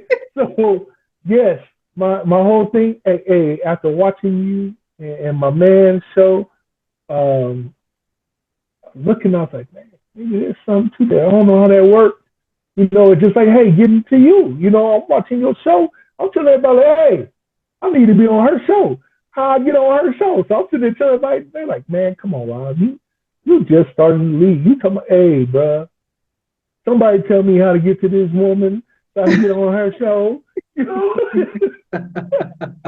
They're like, you're getting ahead of yourself. No, I need to be a part of that show. But yes, absolutely. When I first signed up, I had a bunch of teams coming at me asking me, did I want to do stats? Did I actually want to be part of the team? And this, again, it's new to me, so I don't know. I'm like, hey, I don't know what they asking me to do and all this and all that. And everybody tells me, like, well, don't go to a team because you're going to miss the draft. And then I looked up the draft, and I saw how the draft worked, and I said, oh, no, I'm going to be a part of that. Yeah, right? I ain't going to nobody. I'm going to be a part of that. But yeah, as far as doing stats and being a part of a team and getting more into the league, oh, absolutely. This is home to me. And believe it or not, I'm actually a shy person. What? No. Yes, I don't believe that. Believe it or not, I am. I am a shy person naturally.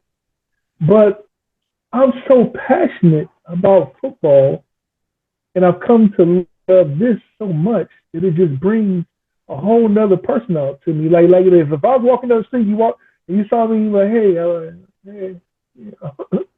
I know who you are now, so I might say I have more to say than that. But just in general, and again, that's the thing that excites me so much about it, because it brings out so much in us that was there that we never even knew. Mm-hmm. So for this to be an outlet in this world, we need as many outlets as we can get, honey, because stuff is stuff and it's crazy.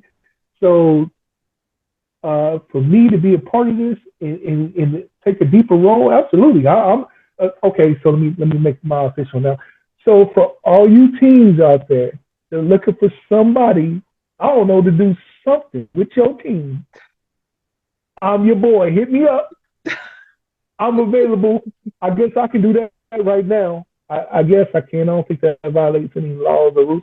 I don't know all the rules and everything. Because hey, look, actually, when the other teams were trying to talk to me, I was like, hey, ain't that tampering? They was like, ain't no tamp. This is. I was like, oh, okay. I don't know. I thought like, hey, y'all tampering, man. Y'all. No, we ain't trying to have no Tom Brady and New England Patriots type of conspiracy. I'm new, man. I just got here. I can't have no conspiracies right now, brother. I mean, it's like, oh, it's just a game, man. There ain't no tampering. Hey, I swear, I thought it was tampering. I said, hey, we in the middle of the season. I get it. It's better to be safe than be sorry and then lose your contract, because the only time it becomes necessarily a tampering situation is when you're in the major league. So more than likely those major leaguers was looking at you and they saw how active you are, because that's what we look for. Because as a GM / owner, if I'm recruiting, I'm more likely to recruit the person that I'm seeing the most, that I know that their personality, that I watch these shows and I can see that they're vibrant. I can see that they're going to be bringing that energy that we need sometimes, especially when it's a time of loss or a time where things are not doing. You need somebody that's going to help be, that give you that oomph that you need to keep going, And I could definitely see that quality in you. And if we were expanding rosters, you might have been a Scorpion, but none of. But we were pretty much keeping our team intact, as far as I know. So, but you're definitely going to find a home. Speaking of which, what is your expectations of the team that will draft you? Like, what are you expecting them to do for you? What kind of locker room are you expecting for them to have? All of that. Right. Mm-hmm. So me and Marco, we talked about this, and he was kind of prepping me like, hey, Rob, if you don't get drafted, I got some plans and ideas for you. Like, what do you mean if I don't get? Oh, bruh, look, I appreciate the fact that you're thinking about your boy, but I plan on getting drafted, and that's when he explained to me that it's not quite like you would think in the NFL draft where teams are drafting players necessarily because of the skill and things that they bring, but like you said, they look at their presence online and things of that nature. I'm like, oh, okay. Guess that means I need to talk more. So I look at myself like Deion Sanders. Okay. So Primetime sold himself. Primetime sold himself into those contracts. So that's kind of how I look at myself. So my expectations, number one, I expect to be the number one overall draft pick. So that's another thing for y'all to get out there, for all you coaches and DMs and owners and all that. I expect to be the number one, because I really don't see no reason why y'all would go anywhere else. I look at y'all team and I see the needs, brother. Like I don't look at your team. So before you say something, I don't look at your team. And yes, I do study every team's numbers. I do look at every player for every team. I look at their numbers. I see where they're progressing. I see how they play on the field. I don't play with this. I study. So anybody that want to come up against me, again, I'll pull your numbers. I'll pull your numbers from the pros. I'll do it because I look at it, because I'm so invested into it. But anyway, so my expectations going back into the team, I don't necessarily need a team full of me, because that would just be too much. That would just be too much, to be honest. Actually, I'm looking for a coaching staff that knows what they're doing, but also understands that the more eyes involved in the game, the more eyes looking at what's going on in the field, the better. Not saying that they have to go with anything that I say, but the fact that they're willing to listen. I'm looking for ownership that's shown. Okay, so I'm a Bengals fan, right? Mm-hmm. So we don't do any, again, free agency. We did nothing. We lost our number one receiver. We lost our starting corner. We sat there and just stared at free agency, the trade deadline, and said, we're not going to do anything. Okay, so I hate that. I hate that. Mm-hmm. So I'm looking for a coach, ownership group that's committed to winning. not necessarily that it's wins and losses that I'm looking at, but an ownership group that's committed to winning, an ownership group that's committed to saying, hey, we're going to put our best foot forward. We're going to try to get the best players for our locker room. We're going to try to get the best players for our coaching scheme to do what we do here. And that's what I'm looking for. You know, like I said, I don't really need a lot of energy from other people. I got plenty of my own.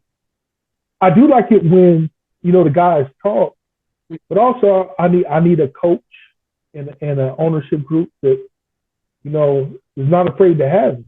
Because I'm the dude that you probably don't want somebody talking after a loss, but I'm going to. You know, so it's like I can't have a Belichick trying to keep me in check and say, hey, you can't, you know, I really don't want you out there talking like this, or I really don't want you out there doing that. You know, we're trying to keep, that's not me. So if it's a team where you feel like you want to kind of keep your guys underneath the vest, don't draft me. Don't draft me, or you're going to end up cutting me or trading me. I don't know how this thing works. But you're going to end up doing it because again, like I said, that's part of my game. That's part of what keeps me enthused is to be able to go out there and talk with. And again, never disrespect. Never disrespect. I'm not disrespectful to anyone. Well, unless they get disrespectful, we can go there.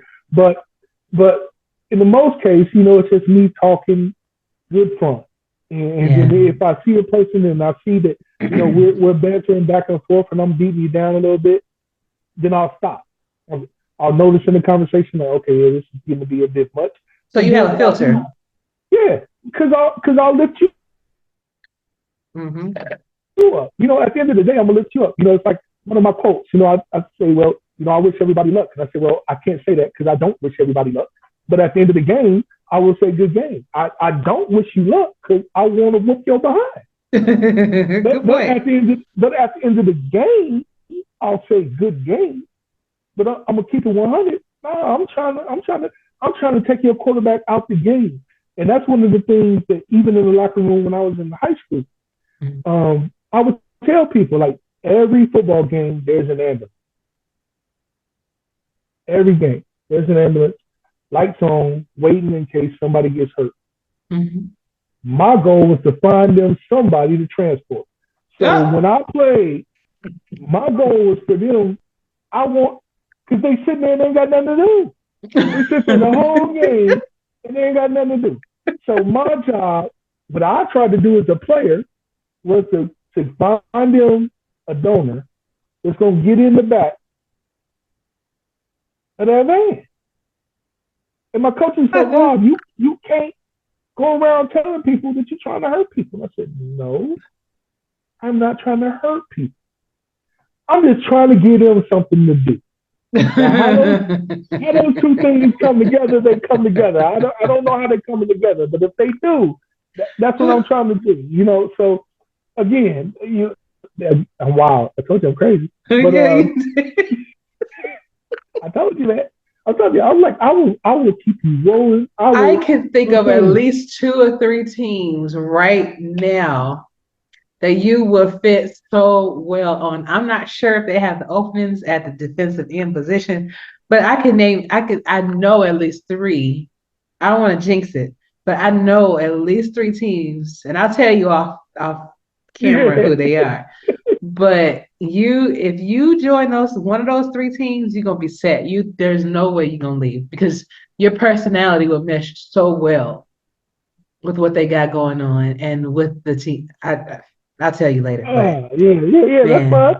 Yeah. I was gonna ask you though, as a part of my questions to all the rookies, just so that the owners and GMs that watch the show, they can get a kind of like a little glimpse as to who you are and how you handle things, because believe it or not, what you do out there in general chat, game day chat, all of that matters, because if you have to say you're out there bantering with somebody and you get into it and then they have to take time to see what you're up to or handle a situation that you have, then that's less time that they have to work on playbooks. It's less time that they have to do what they got to do. So My question to you is, how do you handle the trash talk and adversity that sometimes comes with playing sports? You should be pretty good at it because you already played sports before, you know. But I'm curious. Simple. It's simple. So, give you a perfect example. Ty, quarterback for the Adams. Yeah, Todd. He was online. He was talking. Ty, I forgot. I forgot. But anyway, he was talking to me and we got into it. I was telling him like, hey man, we coming to play, and I'm gonna sack you. In fact, I'm gonna sack you every down. I'm talking mighty. When I say I was talking mighty jump. And he hit me with a line, kind of stunned me a little bit. I'm not gonna relive it. Oh, dang it. I ain't gonna relive it. But stunned me a little bit. So I went to coach. Yeah, okay. I went to coach. I DM Marco. I say, Marco, look, I took a picture of it. Uh-huh. I said to Marco, you see what this man just said to me? Y'all better put me in a game plan where I can smash this dude, man. I don't care what it is. I don't care what your game plan is. Change it. I want to get this dude game. Marco was like, man, I know him, man. I know. I said, hey, Marco, I don't care. Change the game plan. I want to hit this dude as many times as I can. You know what I'm saying? Like, no, he ain't gonna talk. He ain't gonna talk to me like that. Do you know who I am? And Marco, hey man, Marco was sitting on there. He was over. He was like, hey, Bob, calm down, man. And I was like, no, bro, ain't nobody gonna talk like that to me. Ain't nobody gonna say nothing like that to me. No, I need to hit this dude about 30 times. And of course, in that game, I didn't touch him at all. Oh no! And they whooped out behind. So then look. So then I had to get back online.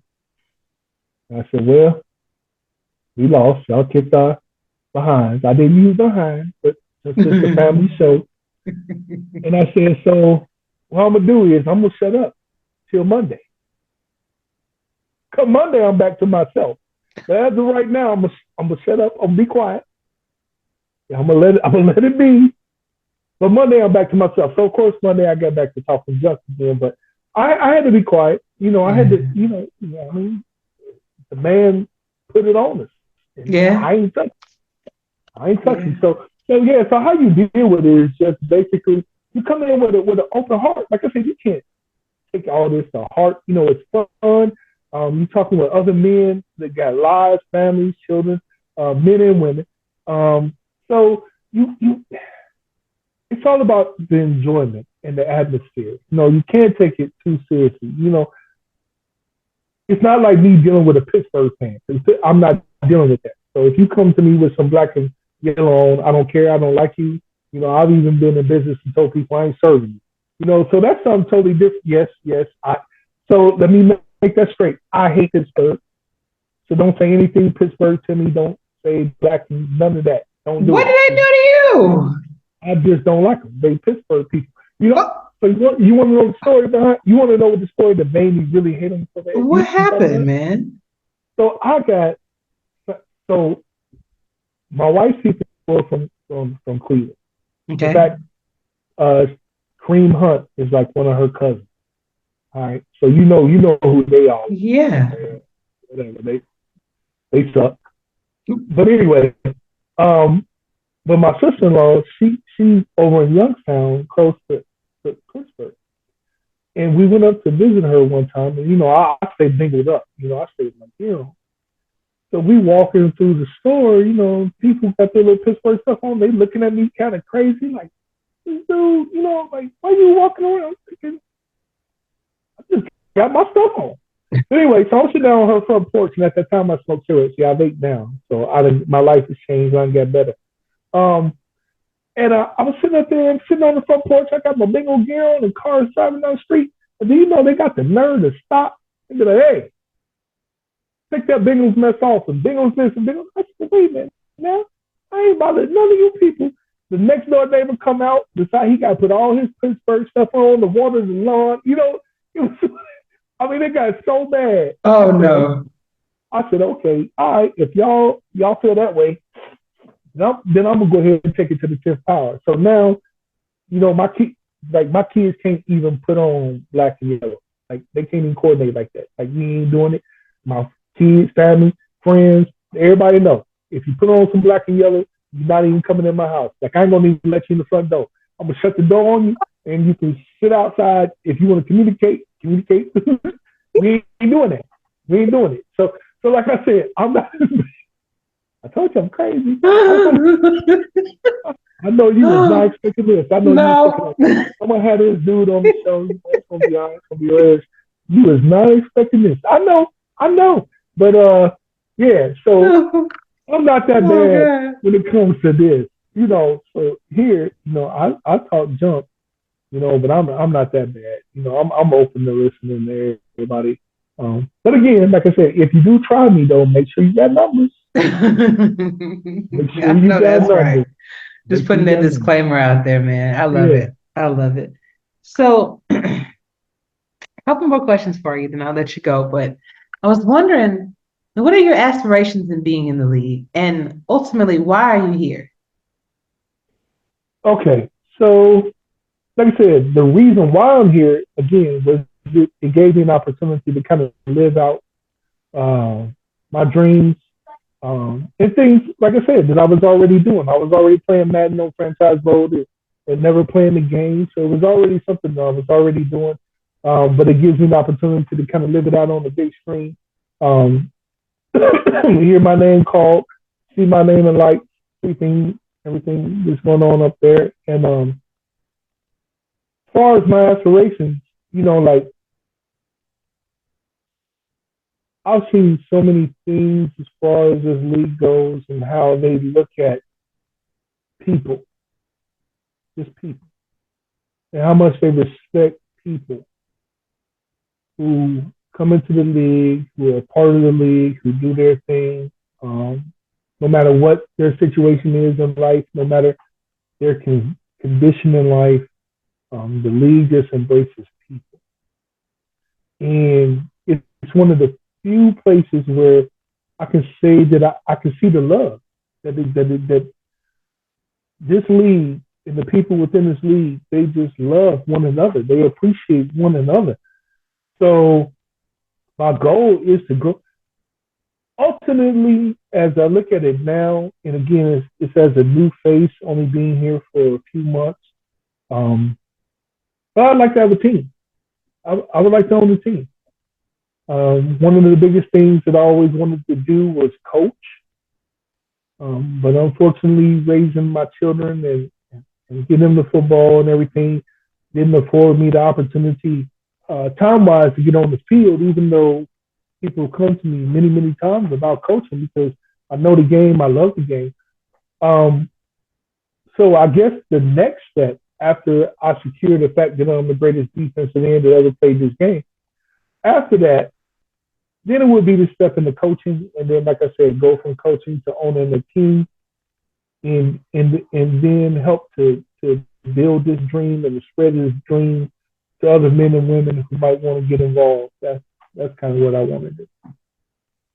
I like that, and that's a very good goal to set, and you're definitely on the pathway to doing that. Getting your name out there, getting people, letting people know who you are, and letting everybody know what to expect when they're in your presence. So that's some good stuff, and it's amazing how this league has grown and is acquiring so many different people that have different aspirations, different reasons for being here. Mm-hmm. But the game and the community is what keeps people coming back, and that's some good stuff. And I'm wondering, for any rookie, since you're here now, what is some advice that you want to give your fellow ball players that you're learning in the Lexington locker room? So the first thing would be take your players seriously. When you're building your player, think about your build. I mean, like, I know it's a game, but it's not a game. So take him seriously. Think about what position you want to play. Think about everything from his height to his weight. When you're doing your progression, take your progression seriously. Understand, okay, when I'm adding this to my player, what does that do to make him better? Spend time with your coaches, because now this is a gray area, and this is where I hope Marco don't went to bed. He ain't listening to me. But this is where I have a problem, because a lot of times you're building your player to what best suits your team. Now in the minors, I guess I do it, but I do have reservations, because what suits my minor league team may not necessarily suit my major league team. And when I get to the majors, I'm competing. I'm another guy in the locker room. My player got to be at his peak to perform. So, like my guy right now, he's not very good against the run. I don't know how I feel about that. But he's not designed to be part of the run. And that's one of the comments that I get pushback. I get back from other guys is that, oh, well, your guys, you don't get a lot of tackles. They don't use me for that. But when I step up into the majors, he's going to need to be able to stop the run. He can't just be a pure pass rusher. I mean, in the video game, that ain't going to work. Now, maybe in real life, you get guys just getting millions and millions and millions of dollars a year just to rush the passer, but that's not how it's going to work. So those aspects, that's why I say, even though your coaches are giving you a plan, and again, listen to your coaches, but bear in mind, this is your player. This is you. So treat your player like yourself. Respect the fact that, hey, don't miss progress. I don't understand how, life comes up and stuff happens, and I understand that where people can miss progress. But for somebody like myself who takes this so serious, I can't miss progression. Literally, I'm trying to do it right after the game. Like the game ends, I'm trying to put my progression in right then and there. Well, I take building my player like building myself. And I think that's the key. That's the one thing that I can say, even on my minors team, our guys take progression seriously. Like, if I'm not on there saying it, Swayze's on there saying it. Or somebody else is on there saying it. Marco's saying, hey, get your progressions in. Solomon, our tight end, my man, Mighty Mouse, our running back. Man, our kicker is on it. Like, I'm going to tell you what, though, truthfully, my kicker talks as much on our chat as I do. And I find that amazing. But, yeah, he's on there all the time. Yeah. So it's like, you got to drill that home. So that's the biggest thing I would think. Like, when you coming into this league, when you get your player, when you get your build, take it seriously. Think about what you're doing. Think about the numbers and all that good stuff. Because I still can't stand the fact that they say that my player is skinny and he's flabby. Because I ain't on that. And they told me I can't change it till I get into the pros. And somebody need to fix that rule, because that's BS. That my guy got to be sitting there with them kind of stats, and you see what I do on the field. So to me, that's garbage, but that's something else. I done talked to the deputy commissioner, which he done got to know me. I bet. I had a bunch of questions for him, because I'm like, oh man, can we do this? Can we do that? Hey, can we do this? He's like, no, man, that puts too much. Okay, all right, that's cool. But yeah, so anyway, so that's my answer to your question. Long way short. No, it's all good, man. It's all good. And so the next game that you guys have is against the Ottawa Cavalry. What are your thoughts on that? They're gonna lose. We coming off. Hey, look, we coming off a great game plan. Like I said, coaches came together. They put up a great game plan. I think the team is finally starting to come together. I think we're starting to gel. I think the players who are the leaders of the team are starting to assert themselves. We're starting to separate ourselves from the pack, our different abilities and skills, and the coaches are honing in on that. We played a complete game last week. It was a complete game. And I even went to my defensive coach like, man, I love how they were using me because it wasn't purely just pass rush.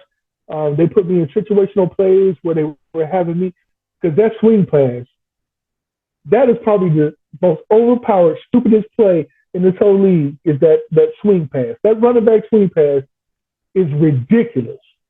And I don't know how it cannot be combated against, however you want to say it, but it's stupid.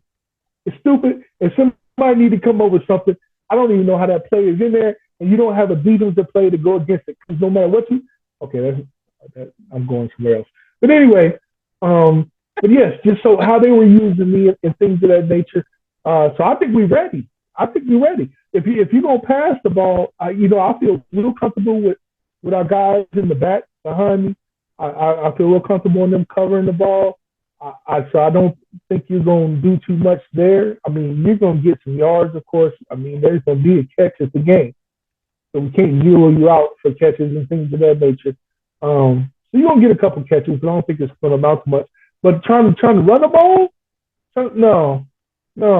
You're not running against us. And that's one thing even the teams that have beat us understand. You're not running the ball.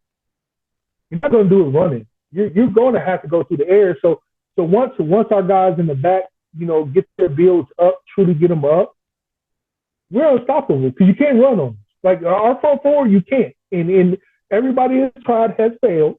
So even the teams that beat us, y'all know, y'all could not run the ball on us. Y'all understand that. So y'all know y'all had to throw. So if it wasn't for the fact that I wasn't getting back there to break your quarterback in half, that's the only reason why y'all won. But I'm coming. Like my guy's getting better every week. He's getting better. So. Hey, good stuff, man. Good stuff. And like I said, hey, sometimes a swing pass gets you out of a lot of situations, gets you out of a lot of jams. I'm a quarterback, so I gotta use it, bro. What I'm not gonna do is be taking those sacks like I took last night. Like I was taking off London when they tried to knock me out the game. Well, they did knock me out the game, and I had to pick good 5 pickle juice and some oranges on the sideline just for that. You know what I'm saying? So yeah, we're gonna have to keep them floaters and that toss pass. Man, I hate it. I hate it. I told my coach that was like one of the first things when I first got in the league. Like when I first watched the game, I said, "Coach, can't we do something about the swing pass? Like we need something, man. That's crazy. I mean, that's so OP. And the thing is, every team can do it. And then nobody has, and like in the minors, ain't nobody got a contracted fullback. But that fullback can always catch the ball, man. Like he's a star. Like for some reason, he can always catch it.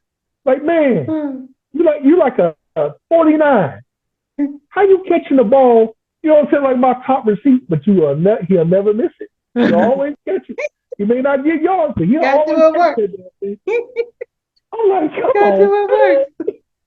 come on, man. You know that ain't right. Oh my God, Robert, this was amazing. Thank you so much for being on the show. But before I let you go, 2 things. Did you have any questions for me? Did you want to ask me? No. All right. No. Cool.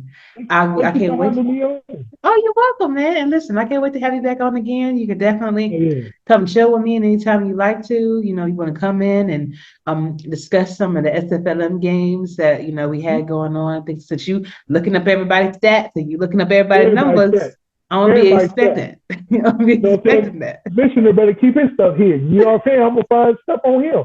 You know what I'm saying? I'm gonna be talking about him in a minute. You know what I'm saying? Let me find some stats on you, bro. Oh my God. But listen, I can't let you go without giving you the last word. So that could be either sing a song, or you can recite a poem, or you can just give us a simple shout out. But right now, Robert, the floor is yours, brother. Okay. Go Lexington, man. We the best in the league, and everybody know it. And for all those other teams that stacked with 2-way players that's been here for about 4 years playing on the same team, that's the only reason why y'all win. But we fresh, and we coming, and we gonna do this thing. Appreciate y'all. Love y'all. Have a good night. Thanks, Robert. We out with that, bro. All right. Good luck. Yeah, thank you. Anytime.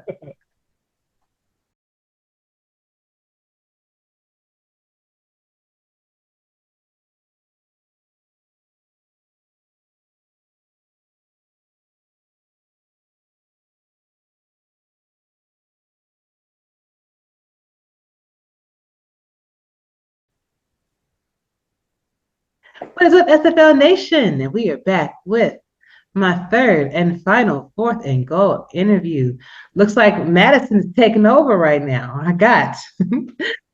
have Mr. DJ Woods, linebacker from Madison, and of course, Mr. Switch Thumper, quarterback from Madison. How are y'all doing? What's up? Doing good. What's up, guys? Hey, good to see you. Good to finally meet you. I introduced you guys at the beginning of the show as some of the most active rookies in the league right now because every time I see you guys, I see you in game day chat all the time. I see you in general chat all the time, just chopping it up with anybody and everybody that wanted to say something to you. I think it's dope. That's how you get known, So kudos for that. Thank you. You're very welcome. Thank you. Very, very welcome. So let's get started with the good stuff, guys.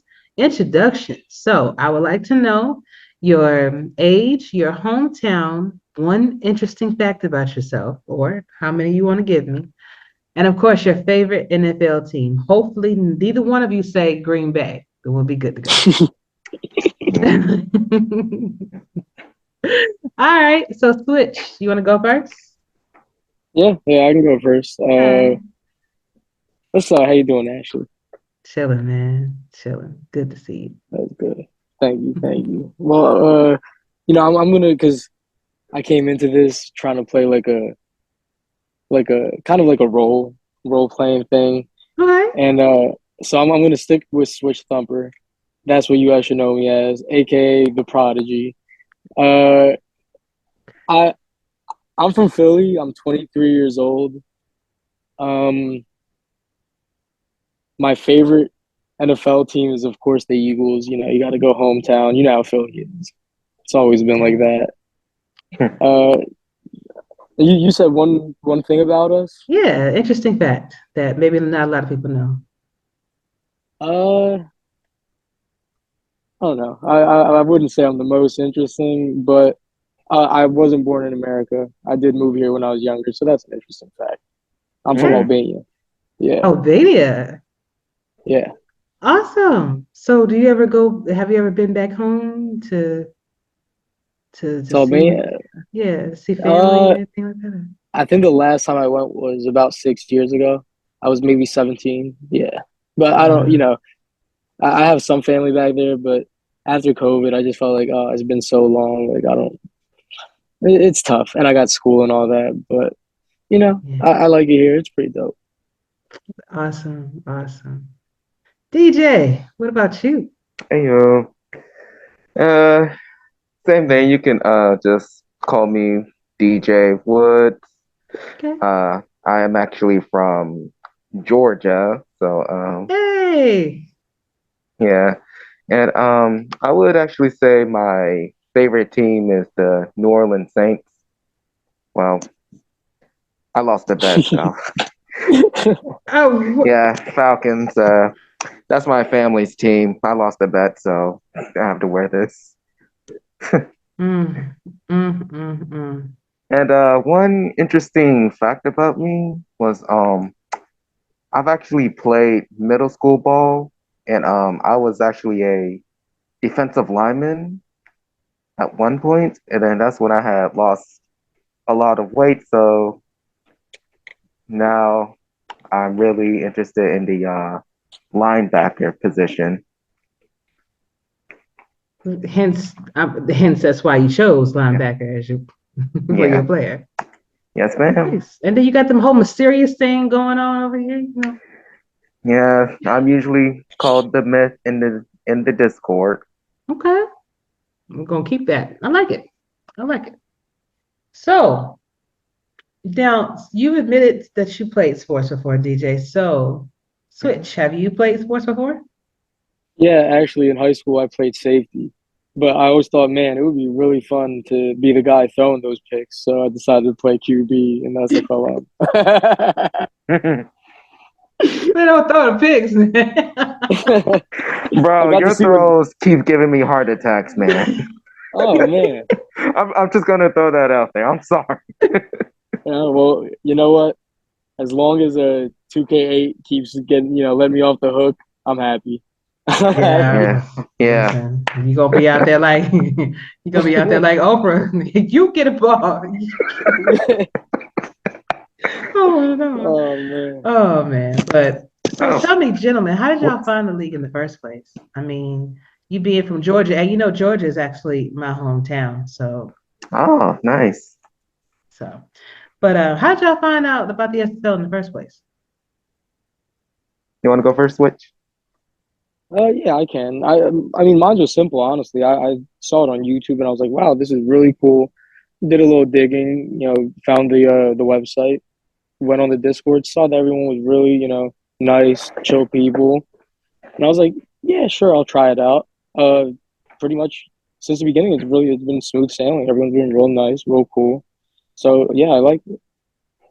Okay, gotcha. Yeah, same here. I was watching some 2K8 pro football content, and it's like, I guess like somehow, some way, the YouTube algorithm started pushing the SFL, and it was like late week 9, and I guess Atlanta at that time was on a bye week, if I'm not mistaken. Okay. So then it was week 10.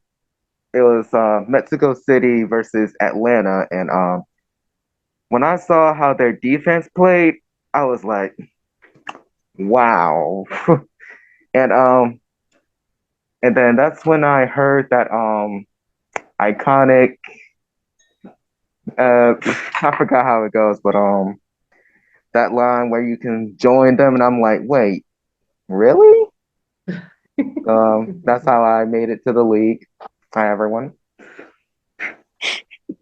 Go from couch to field. Yep. Yeah, that's a good slogan. That's a good slogan. So Madison Lynx are now 3-1. Just had literally just had a loss, to San Jose Flag.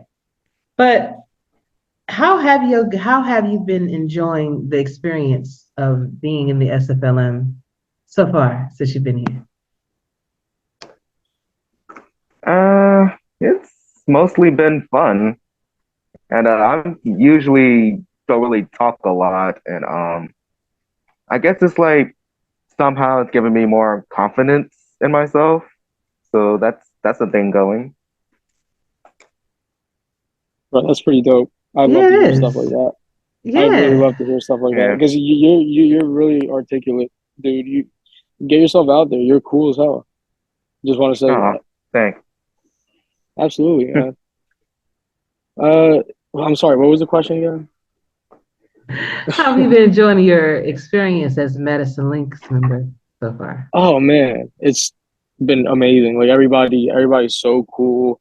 This is really like a team. It really is. Everyone's got each other's backs. Never once do we come at each other, and we're led, at the helm by a great coach in Percoco. So like, there's nothing I can complain about.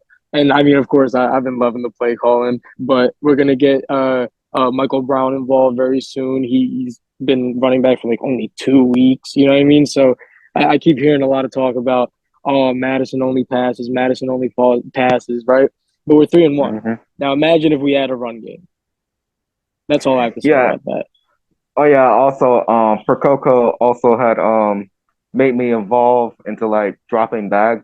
So then that's when I was getting them pass deflections against San Jose. So that's something that's coming. Indeed. And listen, progressions are important. Do not miss a progression because not only does it hurt your player, it hurts your team.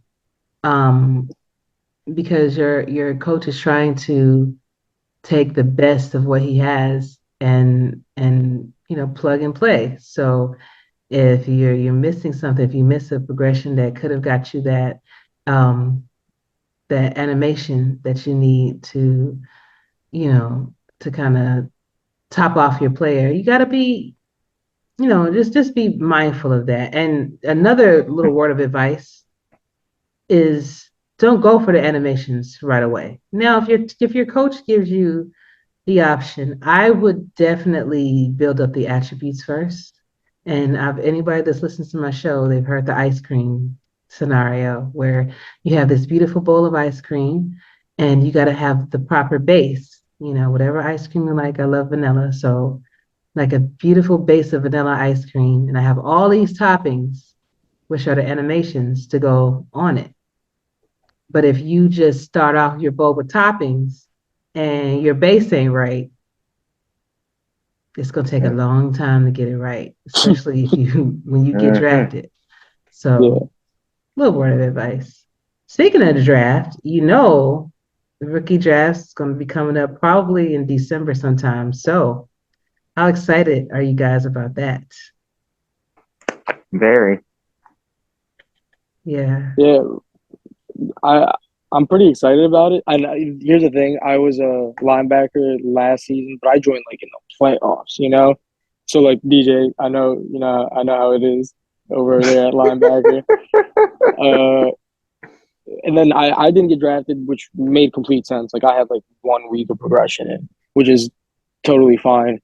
But I watched the draft and I saw that like QBs don't really go much because of course the QBs are set on most teams. So that's not a problem for me. I still went into that position knowing that, just feeling like I'd like to be like the leader on a team, especially like if I'm going to be leading vocally, I'd love to also be leading on the field, and that's why I chose quarterback. But even with the draft coming, and I'm very like hopeful and very like excited, especially for my teammates as well. Like Myth, I have a feeling like, dude, you're gonna go first 2 rounds without a doubt. Like even if I don't get drafted, I'm still gonna be watching, cheering my guys on, and cheering everybody on. Honestly, yeah, I'd love to see everybody get drafted. That's a true team player right there. And you never know. You never know what happens, right? Because I don't know if you guys know, but when I first came into the league, I was supposed to be either a defensive end or a wide receiver. And I got picked up as a quarterback because Tosa, I came in talked to everybody, probably got on a lot of people's nerves, but like they saw me and they recognized that I guess I could be a good leader, all of that good stuff. So never sell yourself short. People leave, people get cut, people have missed, progressions and things like that. And, you never know where your opportunity to come in. So I wouldn't sell yourself short, Switch. I'm not. I wouldn't even.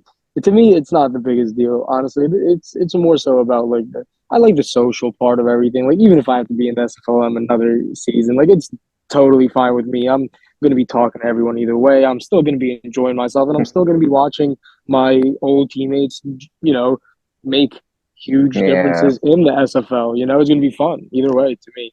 So it's not even selling myself short. It's more so like just being understanding of the whole thing, of the whole system of the league. So to me, it's not the biggest deal whether I get drafted or not. Right now, my biggest like concern is winning this championship, and then past that, we'll see. Some teams want to draft me. If not, that's totally fine. I'll take another championship next year. Okay. So, gentlemen, tell me what type of person will someone be adding to their locker room if you should get chosen? What type of player? I'm sorry. It got kind of like interrupted. What was the question again? No problem. So, what type of player will someone be adding to their locker room? In you?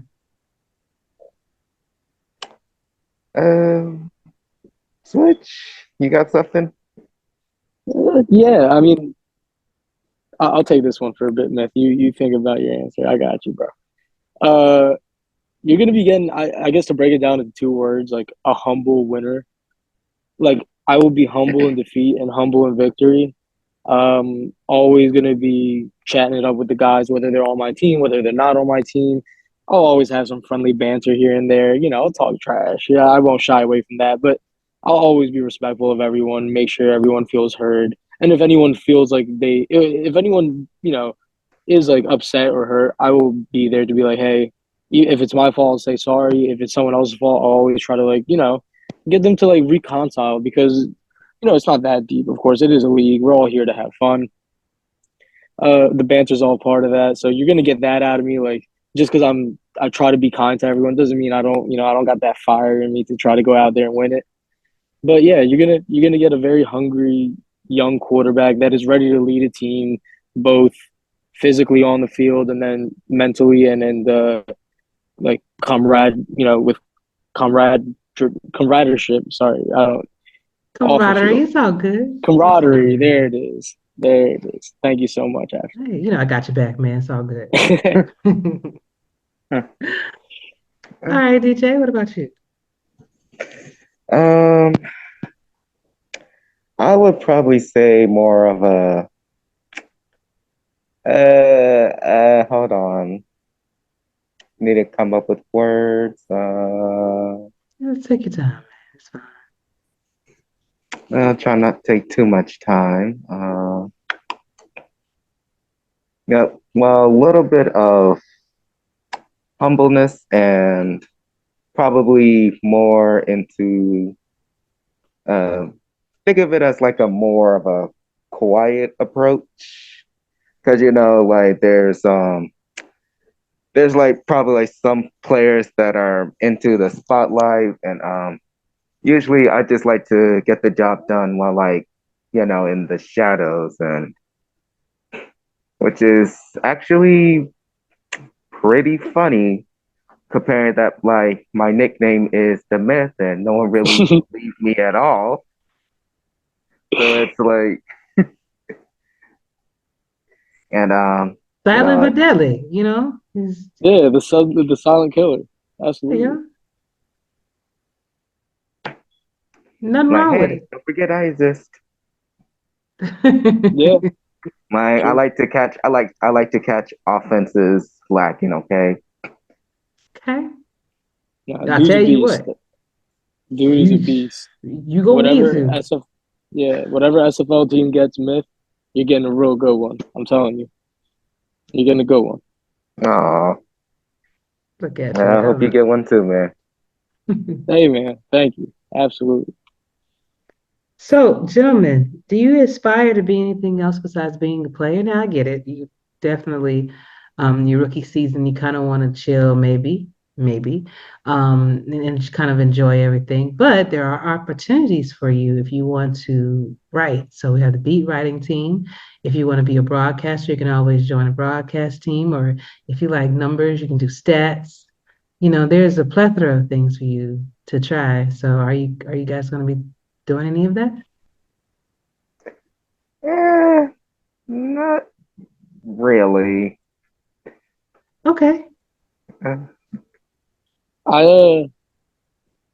a few things I'm interested in. I was supposed to do stat over the summer, but I was like working every day, Yeah.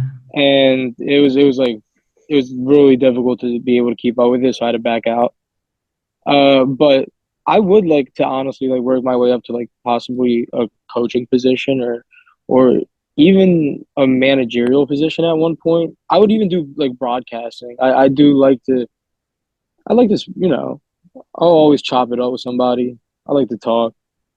So commentating the game, I don't think it would be the hardest thing for me. I feel like I'd be able to articulate myself fairly well. So those are like three things I'd be pretty interested in. Okay. I'm telling you what, if you decide that you want to go into scouting or coaching, first thing you should do is get the game. Yeah, Get I the heard. game, get the emulator. Yeah. I'm gonna have to. So where can you play the game? Like, because I have an Xbox 360, I can go dust that thing off. There you go. So right now, go get the dusting and just pick up the game and the emulator, and then start practicing. Start running a few sims. Get with your coach, and let him know. Get with Coach Coco and let him know, like, hey, I'm interested in doing this, and I want you to teach me. And Coco will definitely teach you. He's a good dude. So he's been a really good mentor, and he's always there. He's always attentive, always helpful. Big shout out to Coco. Yeah.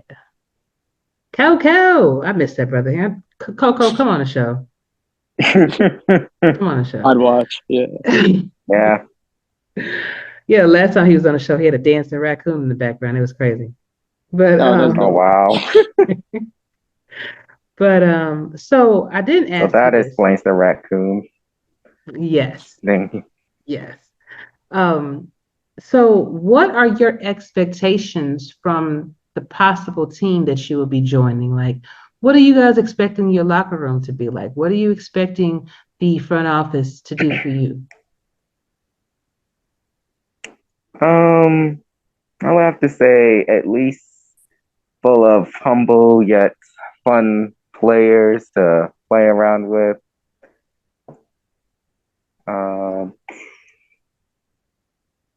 Yeah, just mostly like humble, fun to be around with, and probably also make you laugh. Yeah, those are type of teammates I would love to play with, regardless. All right. Sounds good. What about you, Switch?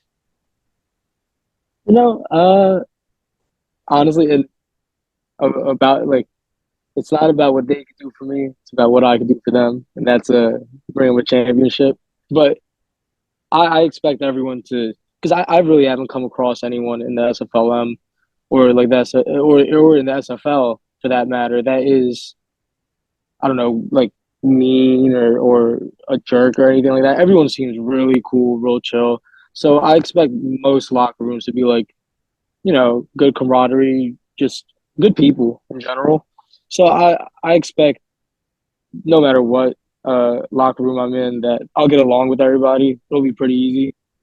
But most of the managers are real understanding, real cool. The coaches are understanding, real helpful. So I expect everyone to really just to be nice, funny, joking around.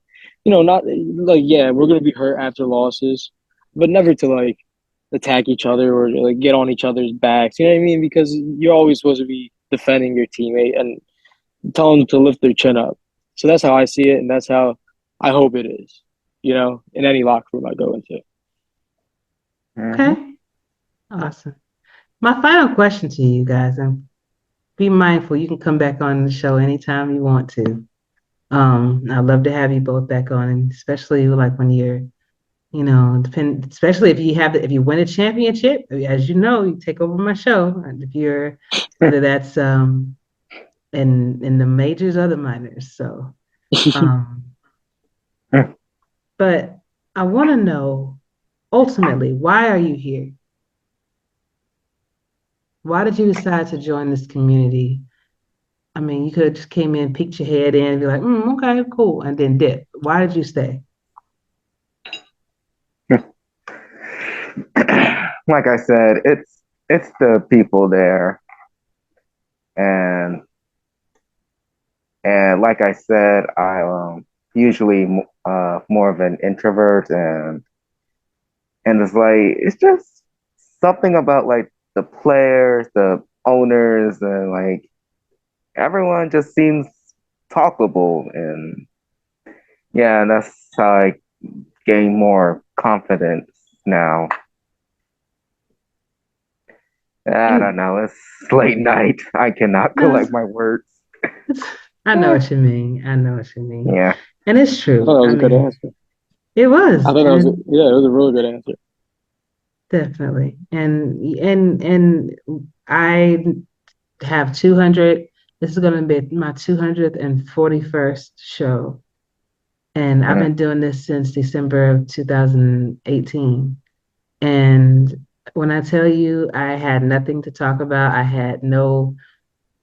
I was kind of like you, an introvert. I mean, even though I like talking to people, there are those moments where I just didn't really, I felt like I was going to say something, that, it's crazy or dumb or whatever. But after a while, you get over that and you can just easily be who you want to be here, And I think you stepping out of your shell is a good thing. And it's only going to get better, man. I promise you. But Switch, why are you here? Uh, Honestly, he hit the nail right on the head. The people is the main reason. Like everyone just seems so nice, and it's nice to be a part of many communities and just get to know a lot of people from everywhere. I never thought that was a bad thing. I think it's always good to, talk to people, get out there, even if you might never meet in person. It's always good to just. I think it was Maya Angelou that said, "Some people won't remember what you did to them. They won't even remember like how you hurt them, or not hurt them. I forget the exact quote, but she ends it with, but they will remember how you made them feel." And I think there's always room to make people feel good and accepted. And I think that this league made me feel that way, and I want to continue to make others feel that way as well. And then there's also the thing that I am 5'7" and I was never gonna make the league. So it's pretty cool to like I wasn't gonna make the NFL. Like I always thought I was gonna be like what Christian McCaffrey is today. I thought that was gonna be me as a kid. So it's pretty dope to just be able to like watch a caricature or a person that you created do his thing out there. You know what I mean? Get jiggy with it, ball Yeah. out. So that's the other part. Oh, as you're well. 5'7" too? Oh man, it sucked. It sucked because I was 5'7". Like I was 5'7" as a freshman in high school. I'm like, dude, I'm gonna be a beast. I can't wait to get to college. Didn't grow after that. Man. Well, I guess But it's okay, man. we was sipping on the same water or coffee, man, because I'm 5'2". I ain't cruised since I was like 16, something like that. It's crazy. My body told me we're going to be a dwarf in high school. I was the biggest kid in the middle school football. I just stopped growing after that. But that's it. Cut off. You cut off. Ain't nothing wrong with it. Nothing wrong with at it. all. At all. I'm telling you this, Ashley's not getting ready to go out here and play no NFL as a quarterback. I don't know. They got to put you out there. The Cardinals need somebody. I mean, Kyler Murray pretty much is Listen. 5'2". Listen, I don't think there is no O line that's gonna protect me like my current O line. I in real life. I like that. So I like that. Man, I'm safe where I'm at. I was so angry. I had missed the championship game, but I like made it was a until great like game. the last seconds of the fourth quarter and overtime. I was able to catch that. Yeah. Well, It was a really good game. By the way, congratulations to Ashley on even making it to the chip, because I know that's probably so hard. How many teams are there in the SFL? Is it 28? 20. Yeah. Yeah. 20. So, like, to even be able to make it to the championship, big shout out to the Arizona Scorpions. Like, that's huge. Big shout out to you, Ashley, because honestly, like, that's so dope to have a black woman Also, who made literally that? leading that team. That's so dope. Appreciate it, brother. Thank you. Also, who made that championship promo video? Which one? From us or from someone had like sent it from Discord. It was like on Discord. I guess it was more of the Scorpions. So more than likely, that was either Sean Big Dog Moore or Parker Thomas. Either both of them did one. Wow. I think Cliff Allen may have done one too. So we had like 3 of them, but I mean, thank y'all. Thank y'all for the accolades. That was great. We appreciate it. Work really hard to get there, and there's been our record, a season record. We started in season 14, and we only won 4 games when we first started. So to make it this far and make it to the championship was, I thought it was a win in our book, even though we didn't win. So, but hey, listen, that's what you play for. That's what you pay for. The emotional content that football and even sports brings is what keeps you invested, So, and y'all gonna have those moments too, man. Y'all gonna have those moments to where this is going to feel absolutely amazing. Then you're gonna have those moments where this absolutely sucks. But overall, it's going to be good because why? The community makes it what it is. So But did y'all have any questions for me before I let y'all go? Anybody? Are you ready to links up? Oh, nice. That's hey. Listen, Madison has been one of top teams in the SFLm, so I fully have a lot of respect, and I know you guys can go far. But you got to make sure you know cutting down on the mistakes and capitalize off the mistakes that other people make, and then y'all will be good to go. You know. Absolutely. Thank you. Mm-hmm. I got a question actually. What's up? So, because I think it was, I don't know who it was. I think it might have been Eddie Gage who asked something during my interview on Axel's show. Mhm. Something about sitting behind you for 2 years. I think it was sitting behind Ashley for 2 years at Okay. quarterback. What do Okay. you think about? Like, can you clarify on that statement? More than What that may likely. mean? Yeah. If we expand rosters, it might be a situation where we may look into getting another quarterback, you know, because on those rare occasions, like for the London game, I actually got hurt, and I out of the 7 seasons that I've been here, I've never ever got hurt, and that was one of the ones. And I had to sit out. And anytime you're dealing with a generic, you never know what you're going to get. Typically, generics aren't very good because we're not spending those points on them, unless it's a championship game and you're trying to get, beef them up. But Wait, did he get sacked by generic twice? Switch. I did. Yeah, I did get sacked by generic twice last. No, yeah, it was like twice that last kind of week. scared me. Yeah, that scared me. That quick release, man. That when you build up, when you get your everything out, when you get the main ones. Quick release, is that the one? Yeah, you could please get quick release. That's gonna help. You take a lot less sacks. Leadership will help. Leadership will help too with your O lineman to help protect you better too. Just so you know. Got it. See, thank you. Stuff like that. That's gonna make me a better player. Yeah. Oh, it's all good, man. And of course, DJ, if you want to get with Eddie, because he's a defensive-minded individual that he loves defense, and he'd be able to advise you too. Of course, besides your coaches that you already have, just talk to everybody and just kind of get a gauge on things. But that we might be looking into getting some like a backup quarterback, but that's down the line, and well, I was gonna say, I hope y'all know that, and I would totally be down to sit behind you for a year or two. That'd be cool. Noted, because you definitely would have to be patient, and that's another thing that we were kind of wondering if somebody would be patient enough to just sit and wait to be used. And what happens if you don't get used? Would you still be willing to play? Would you still be willing to be there? Things of that nature. So that's why a lot of teams don't pull the trigger on that kind of thing. But we'll see. Because y'all paying your money too. You want to hear your name called? Shoot, I get it. I get it. Yeah, it's a good point. But did you have any more questions for me before I let you go? Not really. That's fine. Don't worry. You'll be on. I'm sure a lot more. So if you think of something, just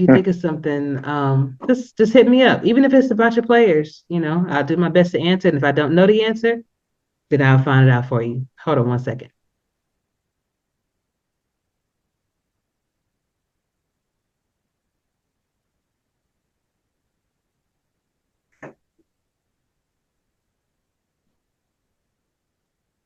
Children.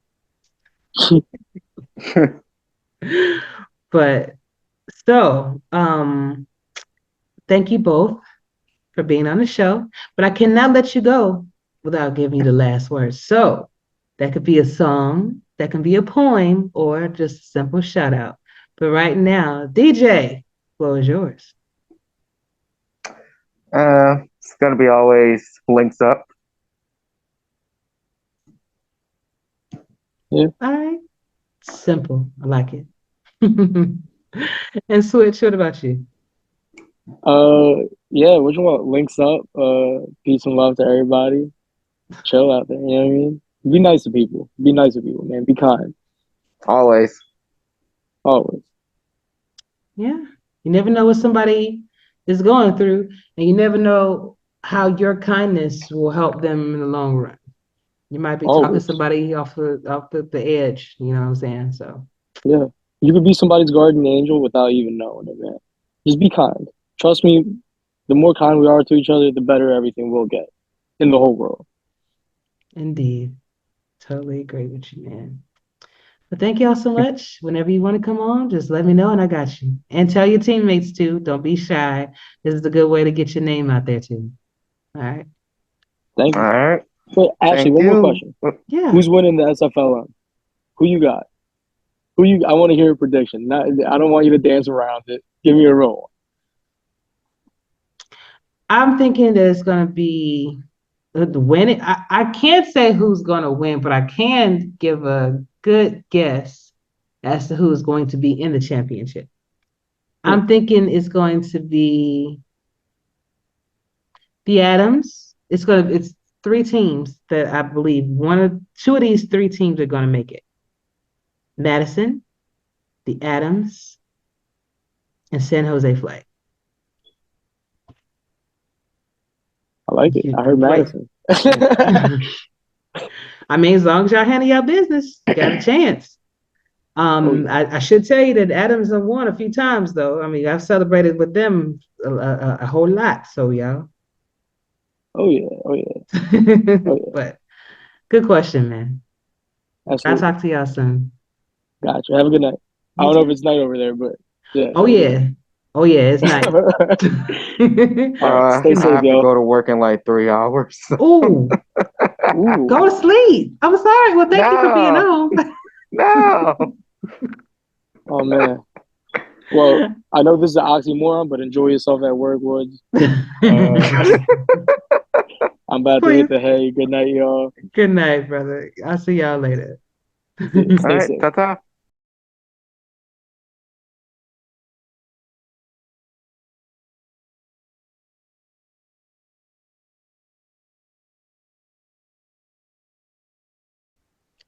That is it. Thank you so much for joining us this evening.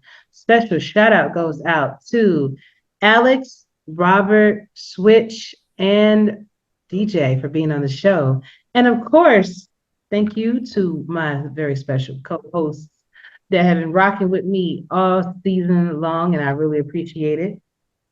So, gentlemen, to partially end season 19 off with, because I have one more show that I got to do with Cam, and we typically end season 19, it's the end of the season together. But what are some things that you guys want to, to let the people know before we end the show?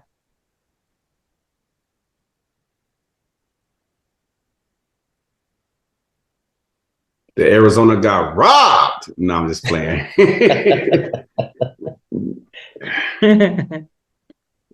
I don't know that I don't just say Arizona, I love y'all. I truly mean it. I got one of the best locker rooms in the world, not just simulation. And it was proven again this season with the real life stuff that was happening with a number of our players, and everybody showed they love time and time again. Every time something was going on, we got a number of players in here who don't mind sharing their real life experiences in the locker room because they trust everybody that much to do so. And it's a safe haven to talk about stuff outside of just the SFL. And I love it here, man. I love every last one of y'all. And yeah, man, I want to thank Cam and all of league staff for another successful season. I want to thank all the podcasters who helped promote this league. I want to thank everyone who played a part, down to the players, everybody who makes this league do what it does. And I look forward to season 20, and hopefully Arizona can be a part of that championship discussion again, because everybody tells me, man, you know, you get back there, man, it's hard getting back there, bro. We had to overcome so many obstacles, from Cliff hitting a 56-yard field goal versus Florida, to us coming back 19 down versus Lone Star, to going into London's house, who was 11-1, and finding a way to win just to get there, man. It's tough, bro, and it's taxing on my body, taxing on my mind, taxing on my health. But I do it because I love it. And, you know, thanks to everyone who made a part, who played a part in making it all happen. I can't wait to do it again. Well, yes, I can. I need a break because I'm tired. You know, after that game, after I submitted that playbook, I slept I went to bed early. And I don't never do that, but I was just so freaking spent, man. It was crazy. All good, man. All good. D? All I'm gonna say is closing out season 19. The free agency that we had at the beginning did what everybody thought it would. It really shook some stuff up and made for a great season. And the expansion, I think, was a complete success for the year, especially the Indy Minnesota rivalry, and for Minnesota to come in here and really shake it up and do as well as they did. Props to that. Props to all the expansion teams and their staff. So if you thought this season was crazy, if you thought the playoffs were crazy, if you thought a 5 seed making it all the way to the championship game and running one of the best in the overtime was crazy, hold your damn pants, because this off season is going to be just as crazy. So it's going to be a good off season. I'm excited for it, and I'm ready to rock for season 20. Indeed. I'm not. Give me a break. Well, I'm going to unplug my Xbox from the wall for about 3 weeks or so. Yeah, go ahead, and I'll run all the Sims for us. Yeah, no. Wait. I mean, you taking a break and stuff. Somebody got to run the Sims. I'll run them. You can't take too big of a break, because then you'll be stale when you come back. Mm-hmm. Yeah, you're right. Yeah. When does schedule release show is the 30th of this month? When is the first game of the regular season? It don't say on here. No, I don't see it. So the schedule release show is on the 30th of November. That means the season starts in December. Because it's usually probably around the 15th or so. Yeah, after the rosters lock and everything. See, he don't have on here when the rosters lock, because it's usually 2 weeks after the rosters lock is when the schedule comes out. Well, take whatever you need to take, some vitamins, minerals, whatever you need to take, because it's going to be a hell of a ride. Oh my God, resigning starts on the 21st? Yeah. Jesus Christ, bro. It's right back, man.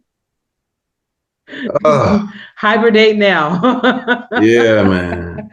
But I guess that's what happens when you got a shorter off season because of the doggone long playoff run. Right.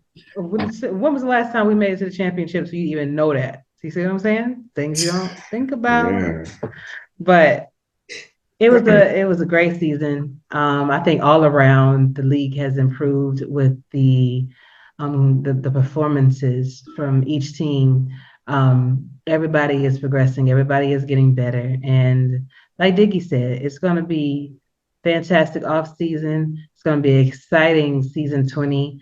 And I can't wait to see what we as a team will do this season. And all of us together as a league, with all the sponsorships, with all of the new players. We got over 2,111 people in the server now. So it's a lot of people, a lot of opportunities, and it was a great season. It really was. So, but looking forward to bringing you guys another great podcast next week. But until then, y'all, stay safe, treat each other well. For Diggy, for Eddie, Striker, we're out.